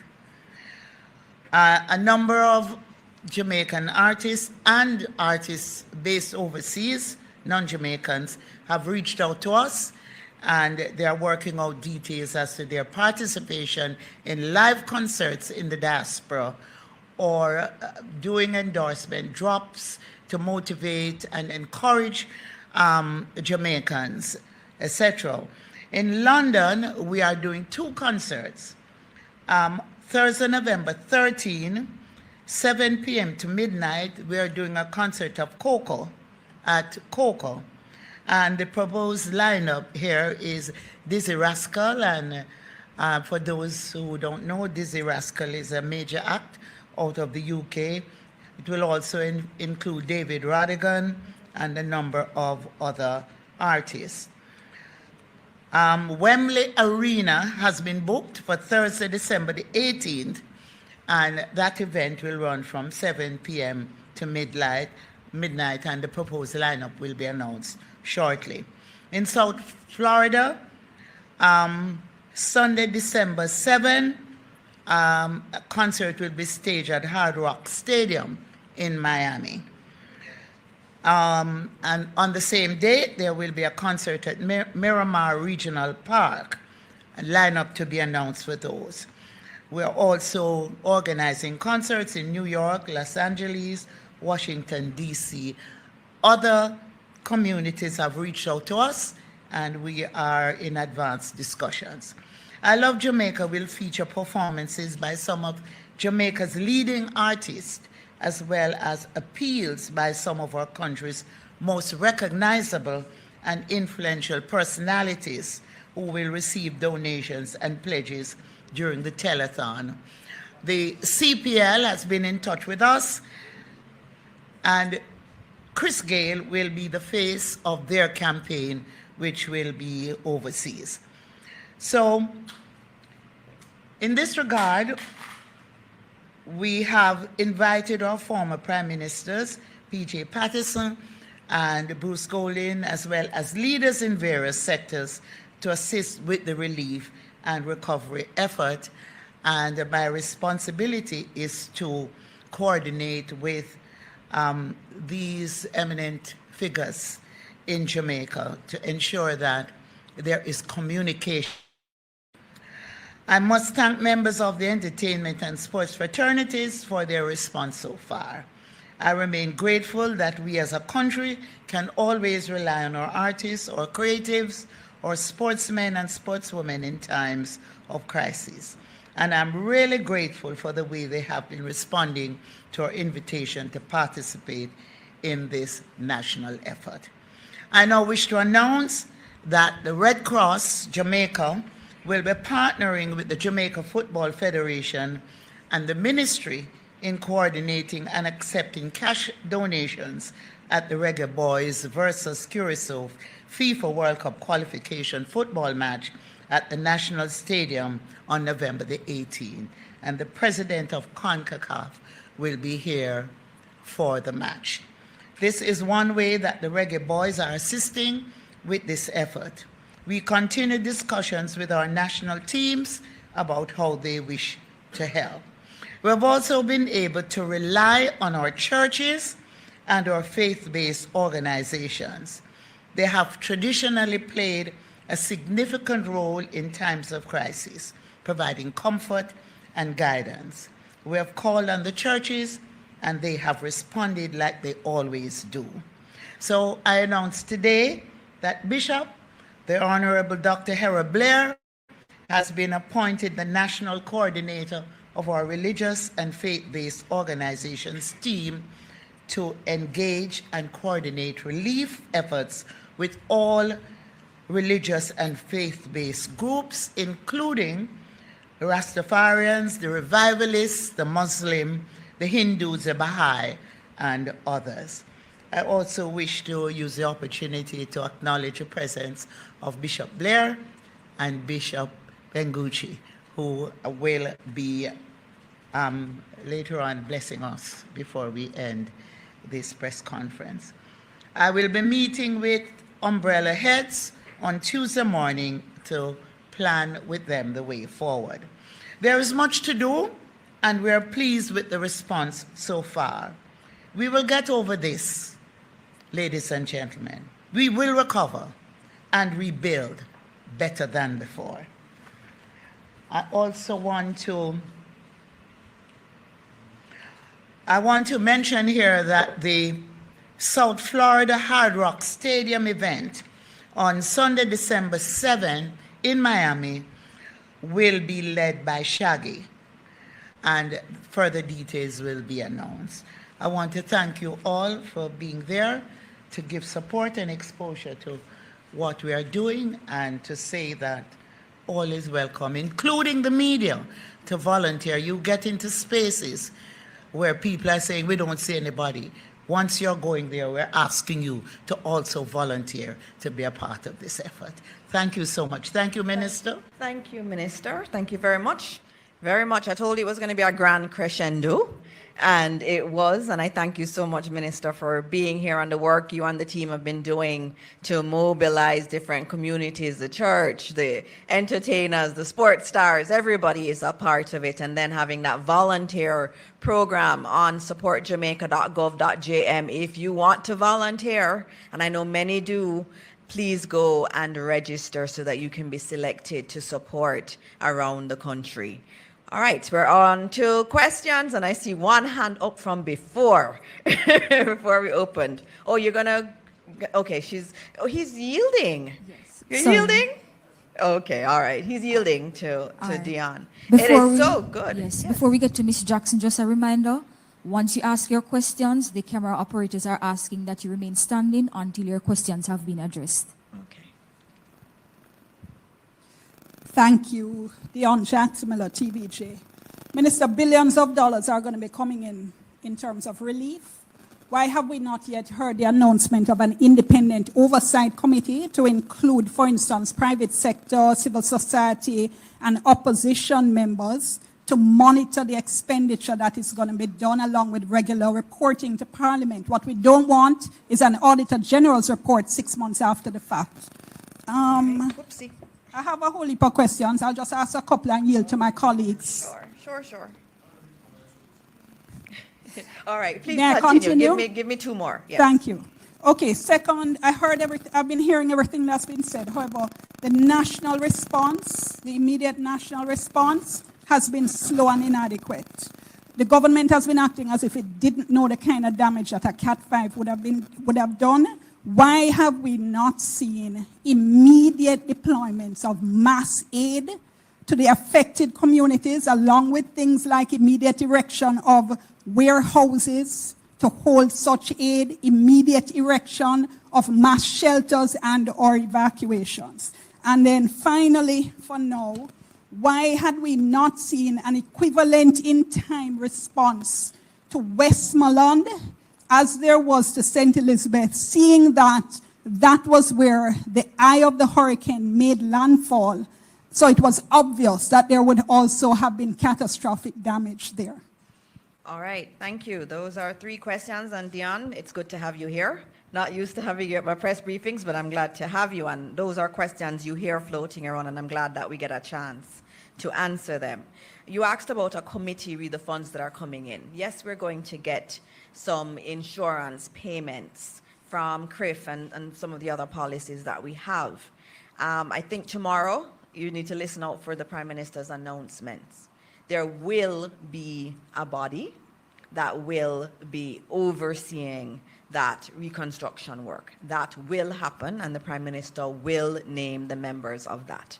There has been discussions, even with the leader of the opposition, about whether or not that could be the National Partnership Council Because remember, we have a National Partnership Council that has the opposition there, that has civil society, has academia, has private sector there. So it's a broad group of individuals that are in that partnership council. So one consideration is to use that partnership council that already exists with all of the key players and partners as that mechanism at the top. And it's going to be broader than just looking at how the funds are being paid. That committee is the one that's going to have to say, how do we build back? You know, we have communities that are close to the sea. What does rebuilding look like? Should we rebuild there? Should we rebuild somewhere else? And so there are big questions that we have to confront with as Jamaica.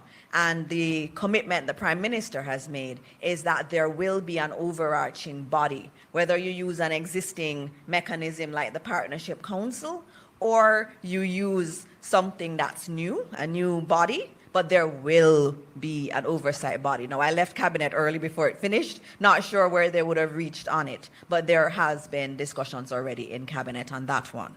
The second one is about the immediate response being slow. I know Minister Vaz wants to answer, but so you can come forward, Minister Vaz. But as you come, just noting that a Cat 5 is a different category of a hurricane. And the devastation was significant. And as we've seen with many disasters around the world, and we've been looking at disasters around the world, how quickly you get to mobilize. There is always that period of assessing what is happening and getting the aid in. Yesterday, I saw Red Cross, I saw GEM, I saw the World Food Program out, and all of those are coordinated through the Ministry of Labor and Social Security. And so there is a lot more happening, and you hear about the helicopters dropping food. It is, you know, after a hurricane like that, you have to assess and then reestablish new systems to get food out. And I think the team has been doing that. I know Minister Vaz can tell you more about what has happened. And in terms of Westmoreland, everybody is important and everybody is being focused on. The Prime Minister went out for 2 days straight, and he went to all of the affected parishes. He went to St. Elizabeth, he went to Westmoreland, he went to Trelawney, he went to St. James, and he also eventually went to Manchester, and he went to Hanover too. So those first 2 days after the hurricane, the Prime Minister made sure to go to all of the affected, the most affected parishes. Minister Vaz. So I'll answer one aspect of it, and Minister Mackenzie will answer the other. There is a committee that has been named with Senator Keith Duncan and Minister Audrey Marks to coordinate with private sector. That has been going on in earnest. We met all weekend. There is warehouse spacing that has been found in Montego Bay. There's warehouse spacing that has been found outside of what the government apparatus has. I would say we are probably up to 300,000 square feet of additional warehousing that is going to be needed, because we're going to be staging from Montego Bay and Kingston, because that's where the two international airports are. I want to remind you who asked a question, and I want to remind Jamaica, tomorrow will be 6 days, because the hurricane hit on a Tuesday. So 6 days is where we are now. And I can say to you that we have not only engaged the full private sector, and they are fully supported with their assets, with their money, and with their expertise, on top of which all of the international organizations and charities who have done this kind of thing all over the world are also at the table. We met for hours on Saturday, and they have done an assessment as to where we are and what we need to do. We cannot bypass the government systems and structures that are in place, but we can take advice and we can use them, and we are intending to do that. You will see a huge improvement this week, and you will see getting better every day going forward. This government is committed, this government is competent to deal with it, and we know our limitations as a government and of course a structure, and we will get the support internationally and from the private sector jointly to deal with this in a comprehensive way, that at the end of it, when we rebuild, we'll be rebuilding for the future and fixing a lot of what problems there were for the last 60 years. I just want to respond on the comments around the shelter and the relief supplies. I want to make it clear that prior to the hurricane season, all the municipal corporations meet with the OPM and the various agencies. There's a humanitarian committee of the National Disaster Council which meets almost every week. Relief items was placed in all parishes across Jamaica prior to the event. The parishes that are badly affected, all the facilities were destroyed during the hurricane. So it is not that the government did not. We have always placed relief items at strategic points across the country. Mount Pelier is a massive warehouse in Montego Bay, but access to the facility has been impeded because of the road conditions. And I want to make it abundantly clear that this administration is not incompetent, and we were responsible, we were proactive in preparing the country. Nobody can plan for a Category 1 or a Category 5 hurricane. Nobody can. And I am saying without fear of contradiction that the government was prepared. We provide the necessary notice to the people. We say to the country that this thing is coming, take the necessary precautions. We could not control God's hand. All right. Thank you. You wanted to add something, Minister Vaz? No, I just wanted to add, just for clarity, that the first field hospital was delivered to the West yesterday and should be up and running, if not tomorrow. Plus, we have several more that are coming. For water filtration plants, all of those are underway. We have, the world is helping us. Every country across the world and organizations, because they love Jamaica. So we have the support. What we need to do is just channel it and make sure that we maximize the efficiency of the implementation. All right. Our next question. Minister Charles just wants to add something quickly to this, Yes. the questions that came before. Just to indicate that the matter of disaster preparedness is something that has to be very strategic. What the Ministry of Labour and Social Security did is one of the examples where we actually, before the hurricane, worked with the JDF to move several of our items out of the warehouse up to Upper Camp to keep them safe.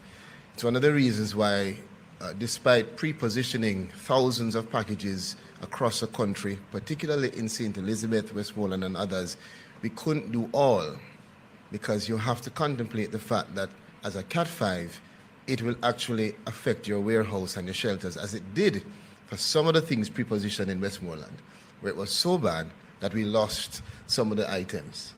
So we have a very strategic approach, which includes working with our humanitarian assistance partners. We have 6 mobile storage units across the country now from World Food Program, another 8 on their way, which will make 14. The Food for the Poor also have massive containers that they are strategically positioning in close proximity to the areas that are greatly affected. The Ministry of Labour and Social Security and government are working also to expand our storage and to expand our production of packages, and we have pushed those out in delivery with our partners. We have right now, Minister, a compilation of perhaps more than 40,000 packages when you look on the bulk items that we have that will be available to us over the next 2 to 4 weeks. So I say that to say that it's not just quick response. We do have rapid response, but it's not just quick response. It's strategy towards long-term recovery. Thank you. I think the mic was right there. Okay. Right, thank you. Minister Charles, you spoke about, in your presentation, about persons who were hungry. We've heard of persons who are going 2-3 days or more without food. And obviously, the clock is ticking. And for the communities that are marooned, you mentioned 25 communities. Can you give us an appreciation of the timeline within which the government intends to take these relief packages to these persons who desperately need them? That's the first question. In terms of the oversight mechanism, my colleague spoke about a broader framework, but during the COVID pandemic, I remember the government established a special committee of parliament, and I think the people's representatives are very important in this respect.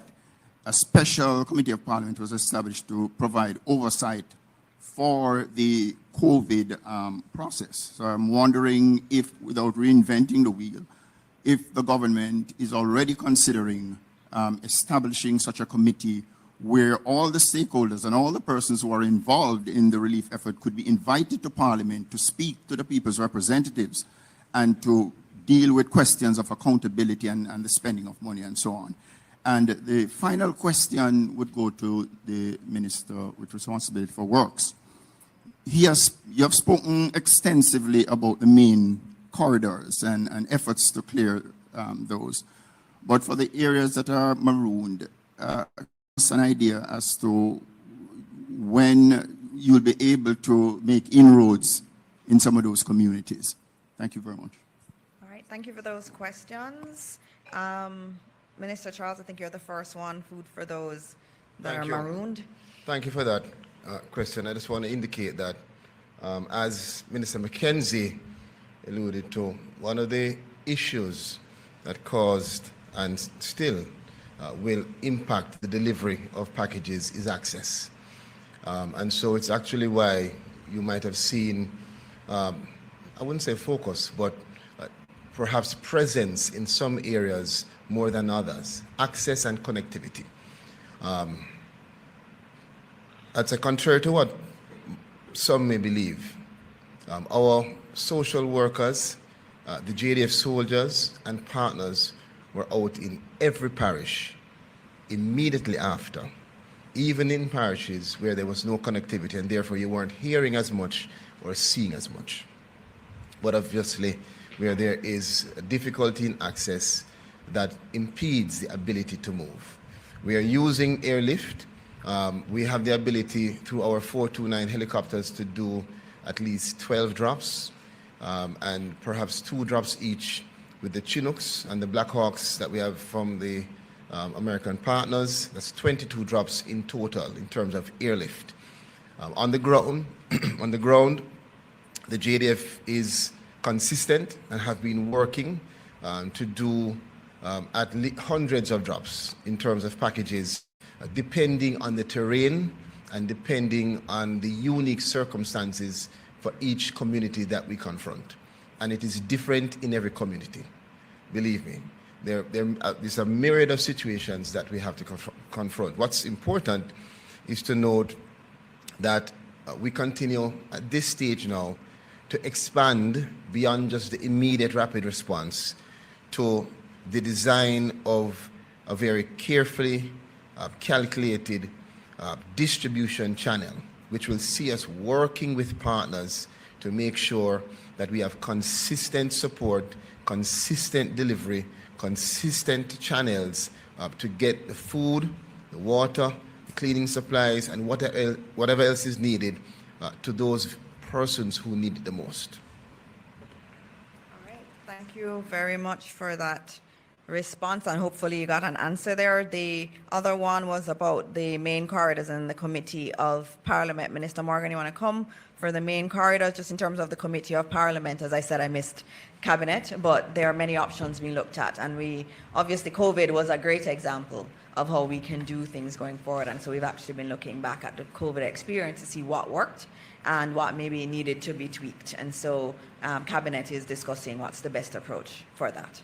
Thank you very much, Dr. Morris Dixon. The first thing I want to say to answer your question is that I think we're at what, day 5 or 6? We're at day 6 of the disaster. And I want to contextualize what we have done.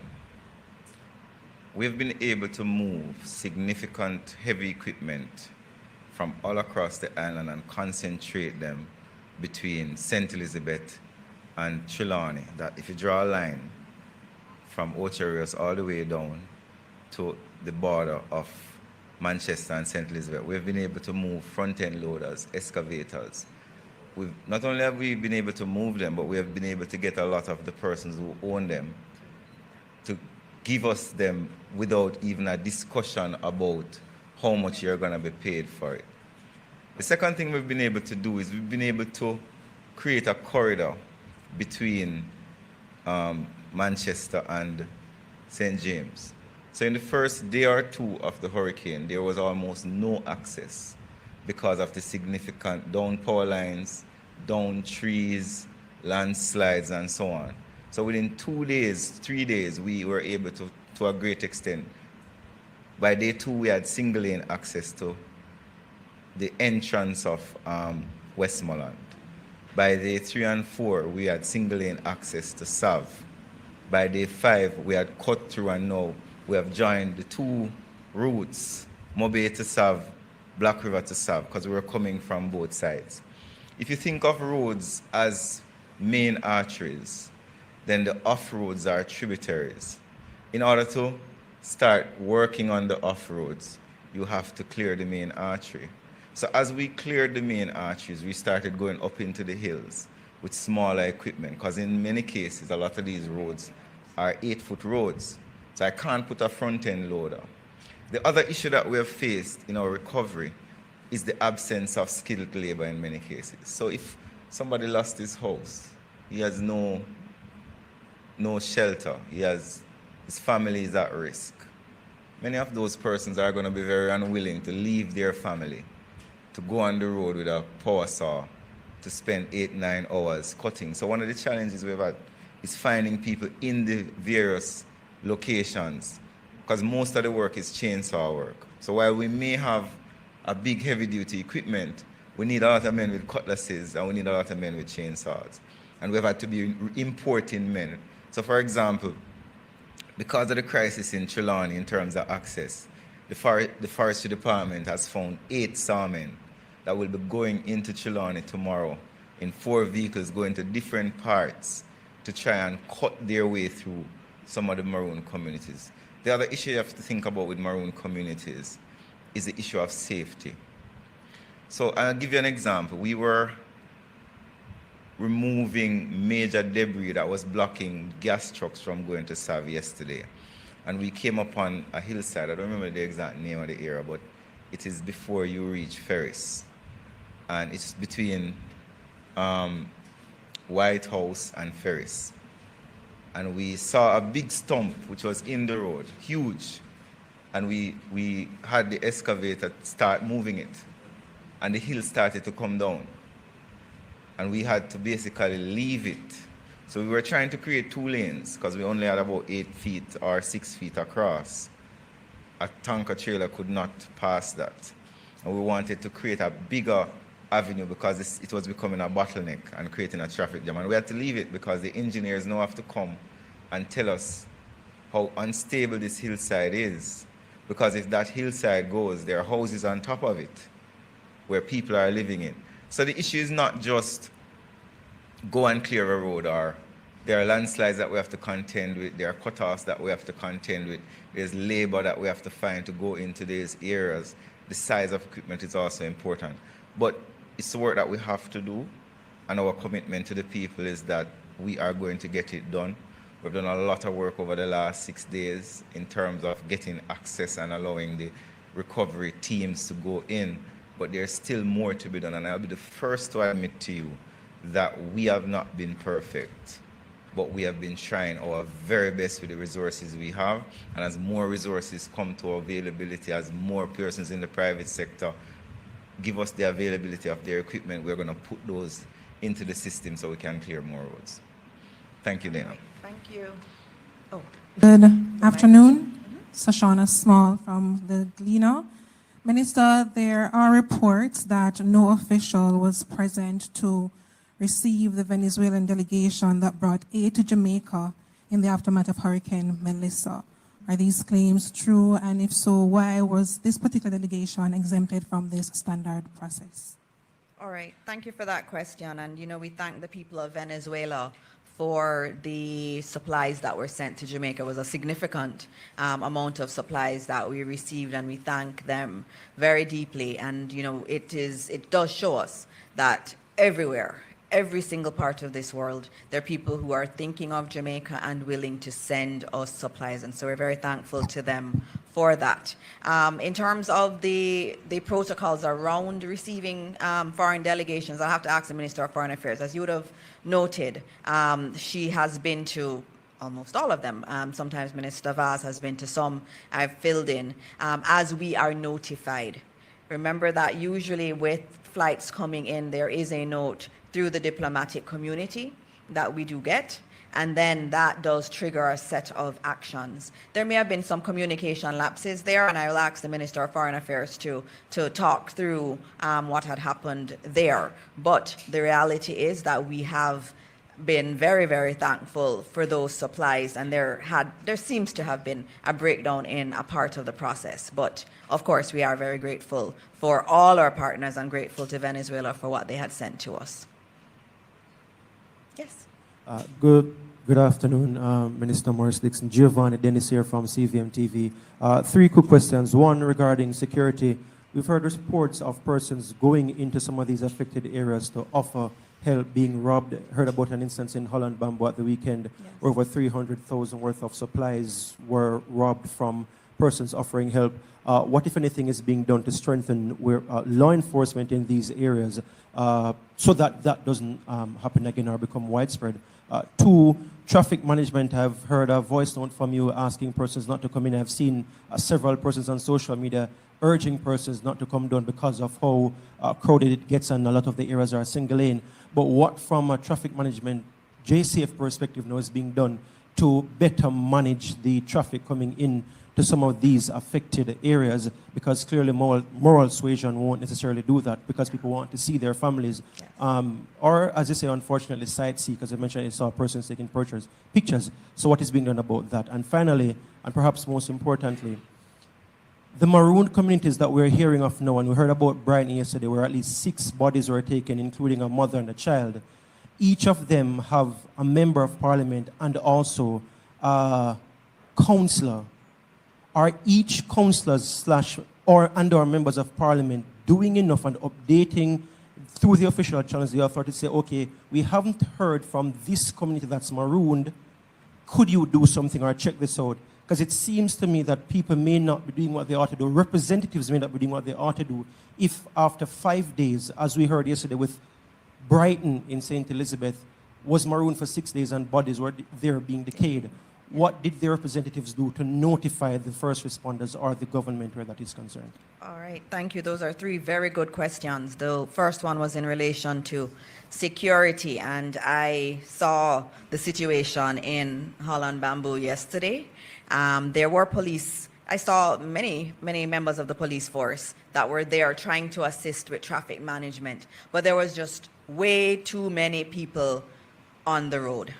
And I know you want to see your families, I know, but it really hampered things. As I said yesterday, I was trying to help a Red Cross truck that was trying to get to Westmoreland and also to Black River to get through, and it was almost impossible to get them through. It was so difficult. And this is the Red Cross with supplies, and they had medics also with them, and they couldn't get through because of the traffic. So traffic management is important. We're actually looking in cabinet, and before we left, and as I said, I don't have all of the ending of cabinet, there were discussions around whether or not movement should be restricted at particular times, because we also want to be able to get in, for example, fuel trucks into the communities. And you can't do that with the kind of traffic congestion you have in certain parts.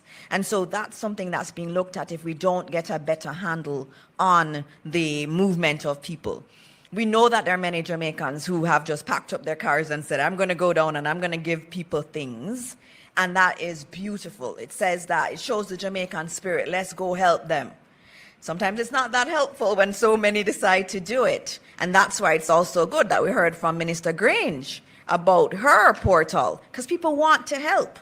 And so we're now giving you a targeted way to help, and the authorities can pull down lists of persons who are available for particular activities. But the security question is a big one. And the police force is out, the JDF is out, so you're seeing larger contingencies around. And so it is something that I know the JCF and the JDF have been coordinating on, making sure that there is security. And I saw many cars just stop. You see some people on the side and you just want to help. And I saw them stop maybe to give one person, and then immediately the entire community came out and swarmed the car. I saw that yesterday. And so there's a security risk, what we would say to individuals. If you come down with things, stop by a church and give it there, offload it there. Stop by the police station, offload it there. They will get it out to the communities. And also, obviously, now you get an opportunity to volunteer through Minister Grange's portal. Marooned communities, you had asked about whether or not the members of parliament are giving information, and you beat me. I was going to add that into it, that Minister Charles and the work the JDF is doing is dependent on the councillors and the MPs getting the information to Minister Charles. And so the JDF has a list, and that list comes from members of the community. Right now, we've been using the social workers in the network. And remember that in each parish has a disaster committee that is chaired by the mayor. Every single parish has that. And so there's a mechanism through which the reports are coming in. If there are MPs or councillors, if you know that there's a community that's marooned, get the information to Minister Charles, because he's coordinating with JDF. Every morning, they do their list of where they're going to do the food drops. We can't do the food drop if we don't know of a community. So it's very important that we continue to feed that information to the relevant individuals. Television Jamaica. I have two questions. Sure. Two questions. Going back to the earlier points my colleagues made in regards to aid.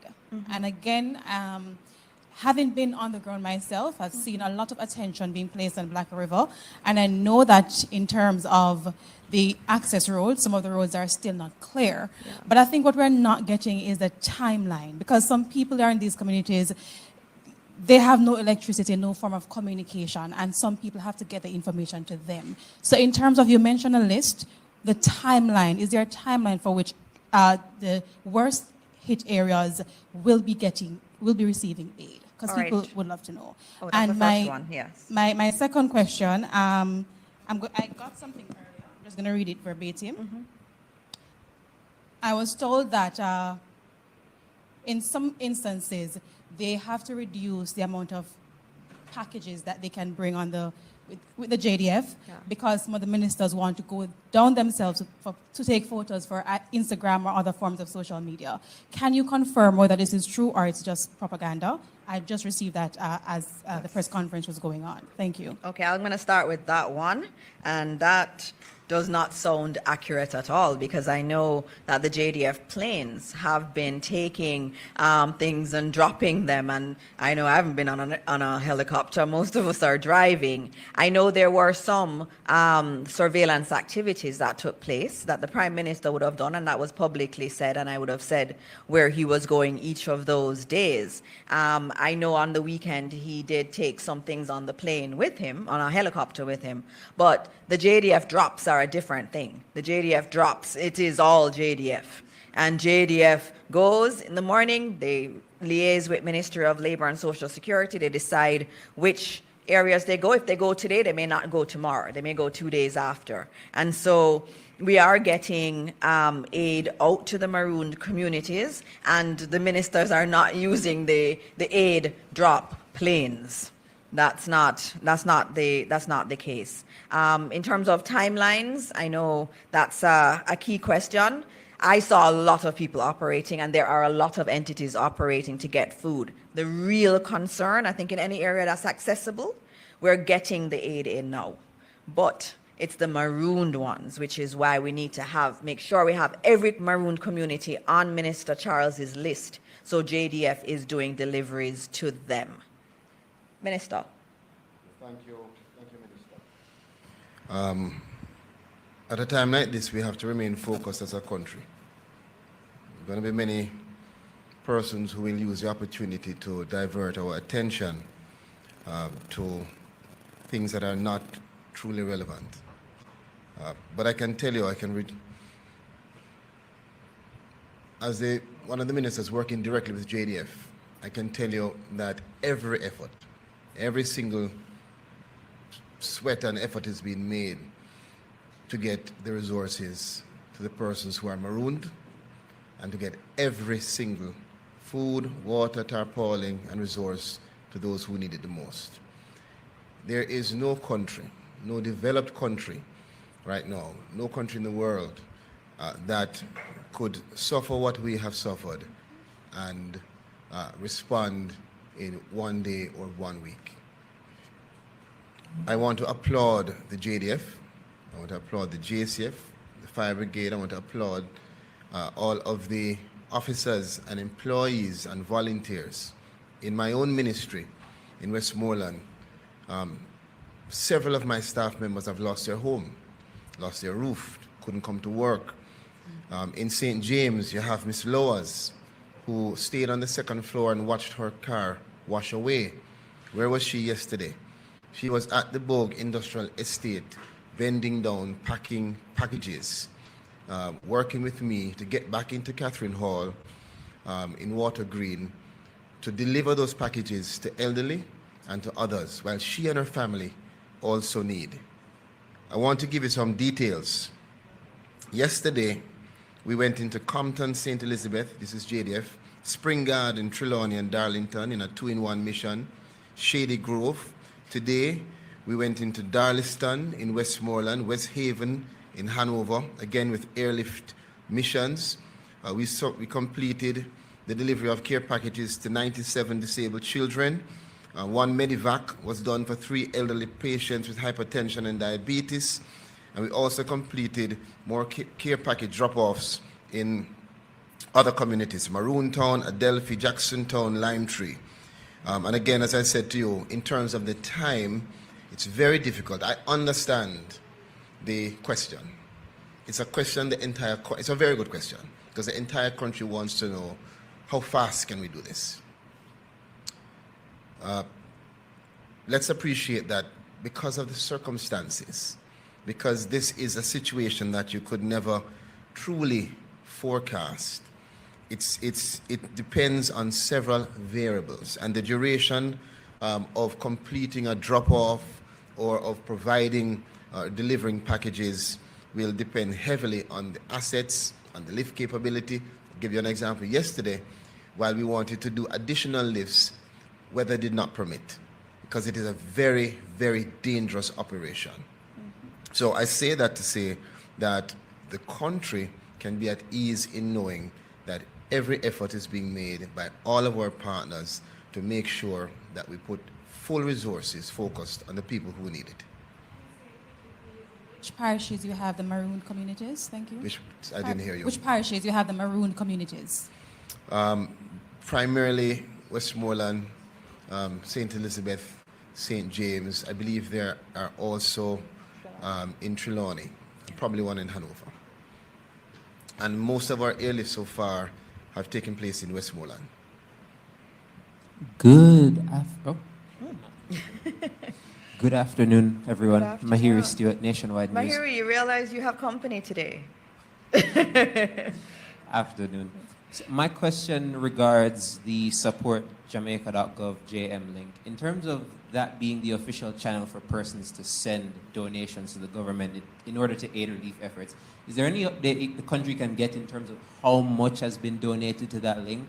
And Yes. on top of that, in terms of transparency to prevent us from having to ask the question in the future, is it possible for that total to be placed on the website so that persons donating can be aware of how much is already there? Sure, and that is going to be done. I got some questions online from regular Jamaicans. And so I'm supposed to be giving updates here, and we're trying to put it online. I'm just trying to find the last number that I got, and it was 10:33 last night. We were at 728,000 US and 38 million Jamaican. So I think we're probably approaching 900,000 US. So we're getting to the $1 million mark on that site. Good morning, everyone. Jerome Williams from the Jamaica Observer. Good morning. Good evening, I'm so sorry. One question. Yes. On the road, on the ground, especially in Westmoreland, Yeah. there are a lot of people, residents living there, who are complaining that they're living in areas where houses near them have dead bodies decaying at the moment, and this has been the case since the hurricane has hit. The question is, has there been any discussion of a strategy to help to deal with this situation? What advice would be given to people living in these areas who are worried about health, Yes. safety, Yes. and stuff like that? It is a health and safety question, but it's also a deeply emotional and psychological thing to know that their body is just lying there. I mean, just thinking about it is really, really painful.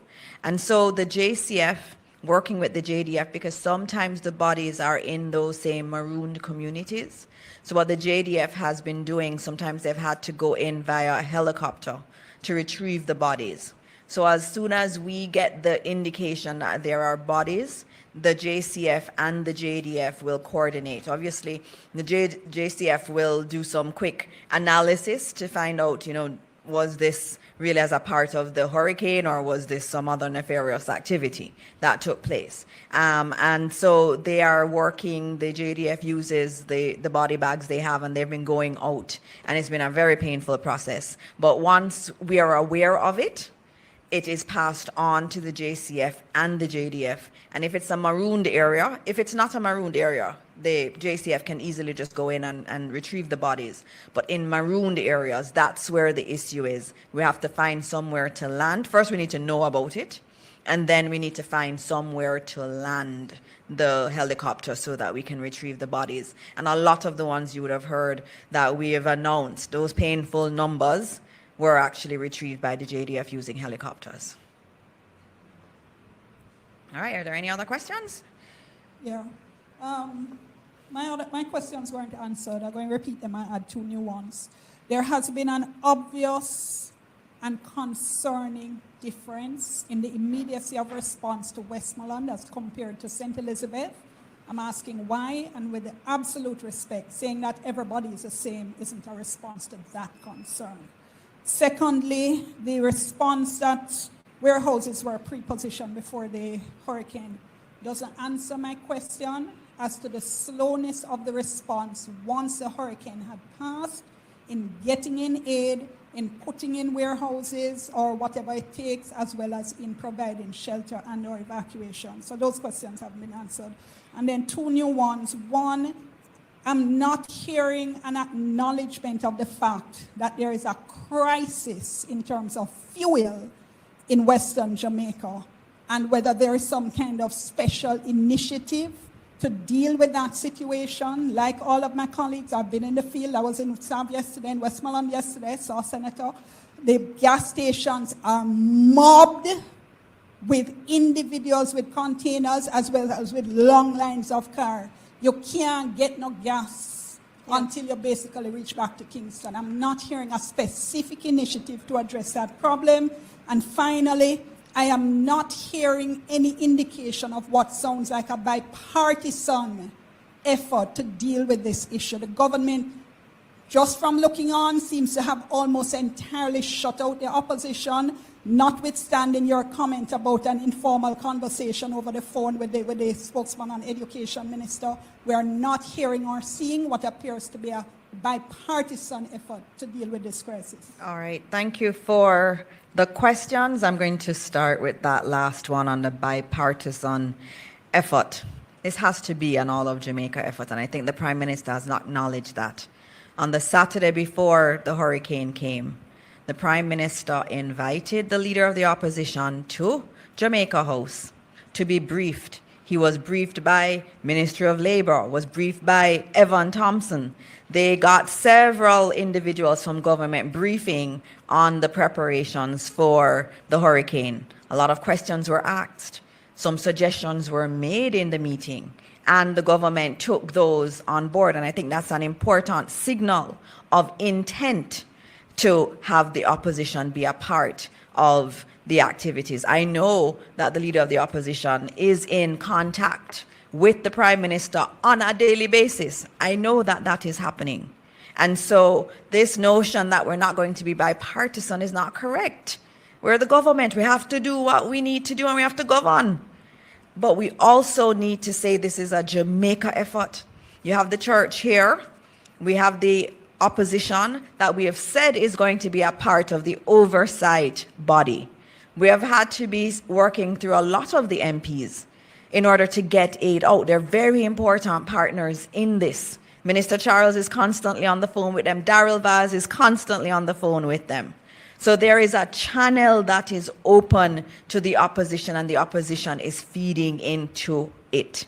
And so we are going to, in our rebuilding, we're going to have everybody on board. The private sector, the opposition is going to be important. And on a sectoral basis, we're going to also have to work with the opposition. And I think that is going to be very clear for everyone to see. And it's not just me, it is the entire government. You spoke about the slowness of the response, the perceived slowness. And you know, the reality is that this was a Cat 5, and I'll tell you from my experience being at OPM and doing the briefings every single day. Every day, the path shifted. We were expecting it to enter maybe closer to Kingston, then it shifted to maybe Clarendon, then it shifted to maybe closer to Mandeville, and then as it kept going west, we had those who were praying, oh my goodness, it looks like it's going to miss Jamaica. And then, you know, as it got closer on the morning, and remember the rain started from before, we saw where it was going to probably be parity. And we said, everybody who's in that path, you need to move out of that path. It wasn't until in the morning of the storm that we really had a clearer picture of what this hurricane was doing. This hurricane was not a normal hurricane. In terms of its movement, in terms of it just stalking Jamaica for days, it was not normal. And so it entered where we were not necessarily expecting. And if you go back and look at the reports, you will see that the path shifted quite a bit in the last day in terms of where it would enter Jamaica, and where were people even saying maybe it's not going to hit Jamaica. And so the warehouses that were there in that path, and even if you go to the day before, even if you look at some of the models, they said Jamaica, it would weaken before it made landfall in Jamaica. That was being reported by the scientists. But it did not weaken. It got stronger right before it came to Jamaica. So that Category 5 devastation, 185 miles an hour wind, that is really, really hard for anyone to plan for. And so the government has had to do what it can do in order to provide the support as quickly as possible. Given our terrain, we're not a flat country, we have mountains, we have rivers. And remember, this hurricane didn't just come with wind, it came with record rainfall, so we had flooding. And so the first thing we have to do in terms of getting to the communities is to open the roads, and that's what Minister Morgan's focus was on. And then after that, it was working with all of our aid agencies and partners to get them into Jamaica, to help them to support us, because they have the international expertise and goods to help us. And so we've done it as quickly as we can. Now, the marooned communities are really the big concern. And we are doing a lot now that we have all the helicopters from JDF and we have from our international partners, we are able to do more food drops than we could before. So there's a lot that has happened, and I want you to talk about fuel too. The fuel one, I'm sorry Minister Vaz had to leave because we were talking about fuel just now. Minister Vaz has been on my case about since we started clearing.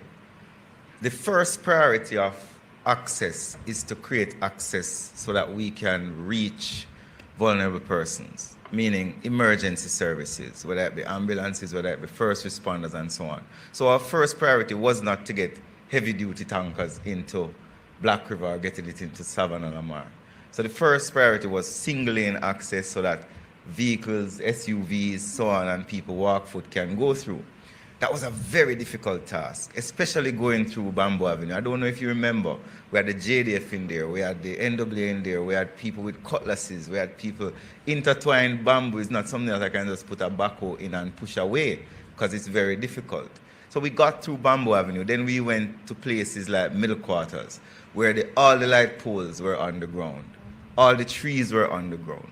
So we had to cut through that. We had people at Black River Hospital. JDF had to start coming. Now, let me give you an example. All the doctors at Black River Hospital lost their housing because they lived in a community beside the hospital. So the first responders that you had situated in the space who would serve not just Black River but also Westmoreland, because the other hospital would be in Sav, so you have hospital in Black River, hospital in Sav, and people in between go to each. So our first priority was to provide access to rescue those people. After we did that first single lane rescue, and the NWA was able to create a path to Savannah Lamar incrementally. So the first major town we went to, which is maybe why people perceive there is bias, is Black River, because Black River is on its way. So we're coming from Montego Bay, we're coming from Manchester. We reach Black River first. We see the damage there. That's the first thing that comes out into the public, right? So everybody says Black River is destroyed. Nobody has yet been able to go to Westmoreland because all the roads are blocked. And even flying over, you would not see the full damage because there's no communication. I did not know the extent of Westmoreland's damage until we were able to get people in and get JDF to fly over Westmoreland. We still haven't reached the tanker issue yet. It is only over the last 2 days that we've been able to confidently tell the gasoline haulage contractors that it is now safe for you to drive to Savannah Lamar. Because they said they're not driving under any JPS light pole. So we had to work with JPS to remove those light poles. They're not going to drive against anything that could puncture their tanks. So I went yesterday with heavy equipment behind me, not because the NWA is not doing a good job, but because I needed to be confident to convince the ministry that, listen, we can take the tankers now. The other point is, Dion, some of the gas stations are destroyed.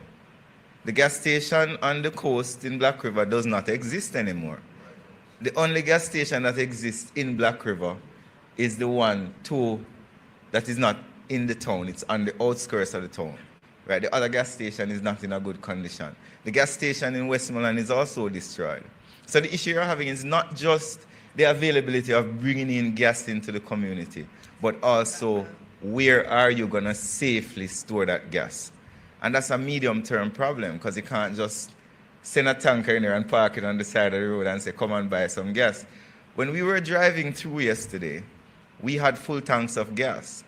And it was not until we reached Boot in St. Anne that we found a gas station that was open late. Yes, there were other gas stations that we heard were open in the day, but because of the nature of what has happened, because of the lack of electricity that is typical for the entire section of the island, a lot of gas stations are closed early.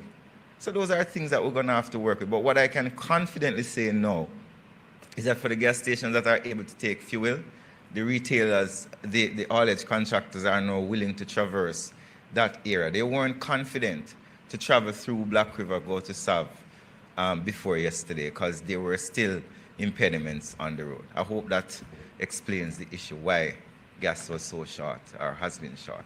Thank you. And I'll note that Minister Vaz has a proposal in terms of making things much easier there. And also that was one of the reasons where we were thinking about whether or not we needed to maybe restrict some movement maybe in the night, late in the night, so that the fuel trucks can actually go through late in the night and actually get to refuel where the gas stations are okay. All right, so I know it's been a long day. We're at 5:47 p.m. Thank you. And so, as we end, we're very much thinking about all of those who have passed and all those who are suffering. And I know yesterday in the morning, before I went into Manchester and St. Elizabeth, I went to church, and one of those hymns was sang, and one of those that makes you very emotional. It is well with my soul. And as it was being sung yesterday at church, I kept thinking of all of those who've lost their lives and those whose families are mourning. When we go to a Jamaican funeral, we sing that. And when you get to that crescendo of that hymn, you feel it all over your body. And so it is important. There are a lot of people hurting, a lot of people who have lost what they feel like is everything. And we know as Jamaicans that we can get through it, but we only get through it with the help of God. And so we're so honored today to have Bishop, the Honorable, or is it Bishop Bengucci? Both of you. Oh, both of you. Bishop Blair and Bishop Bengucci.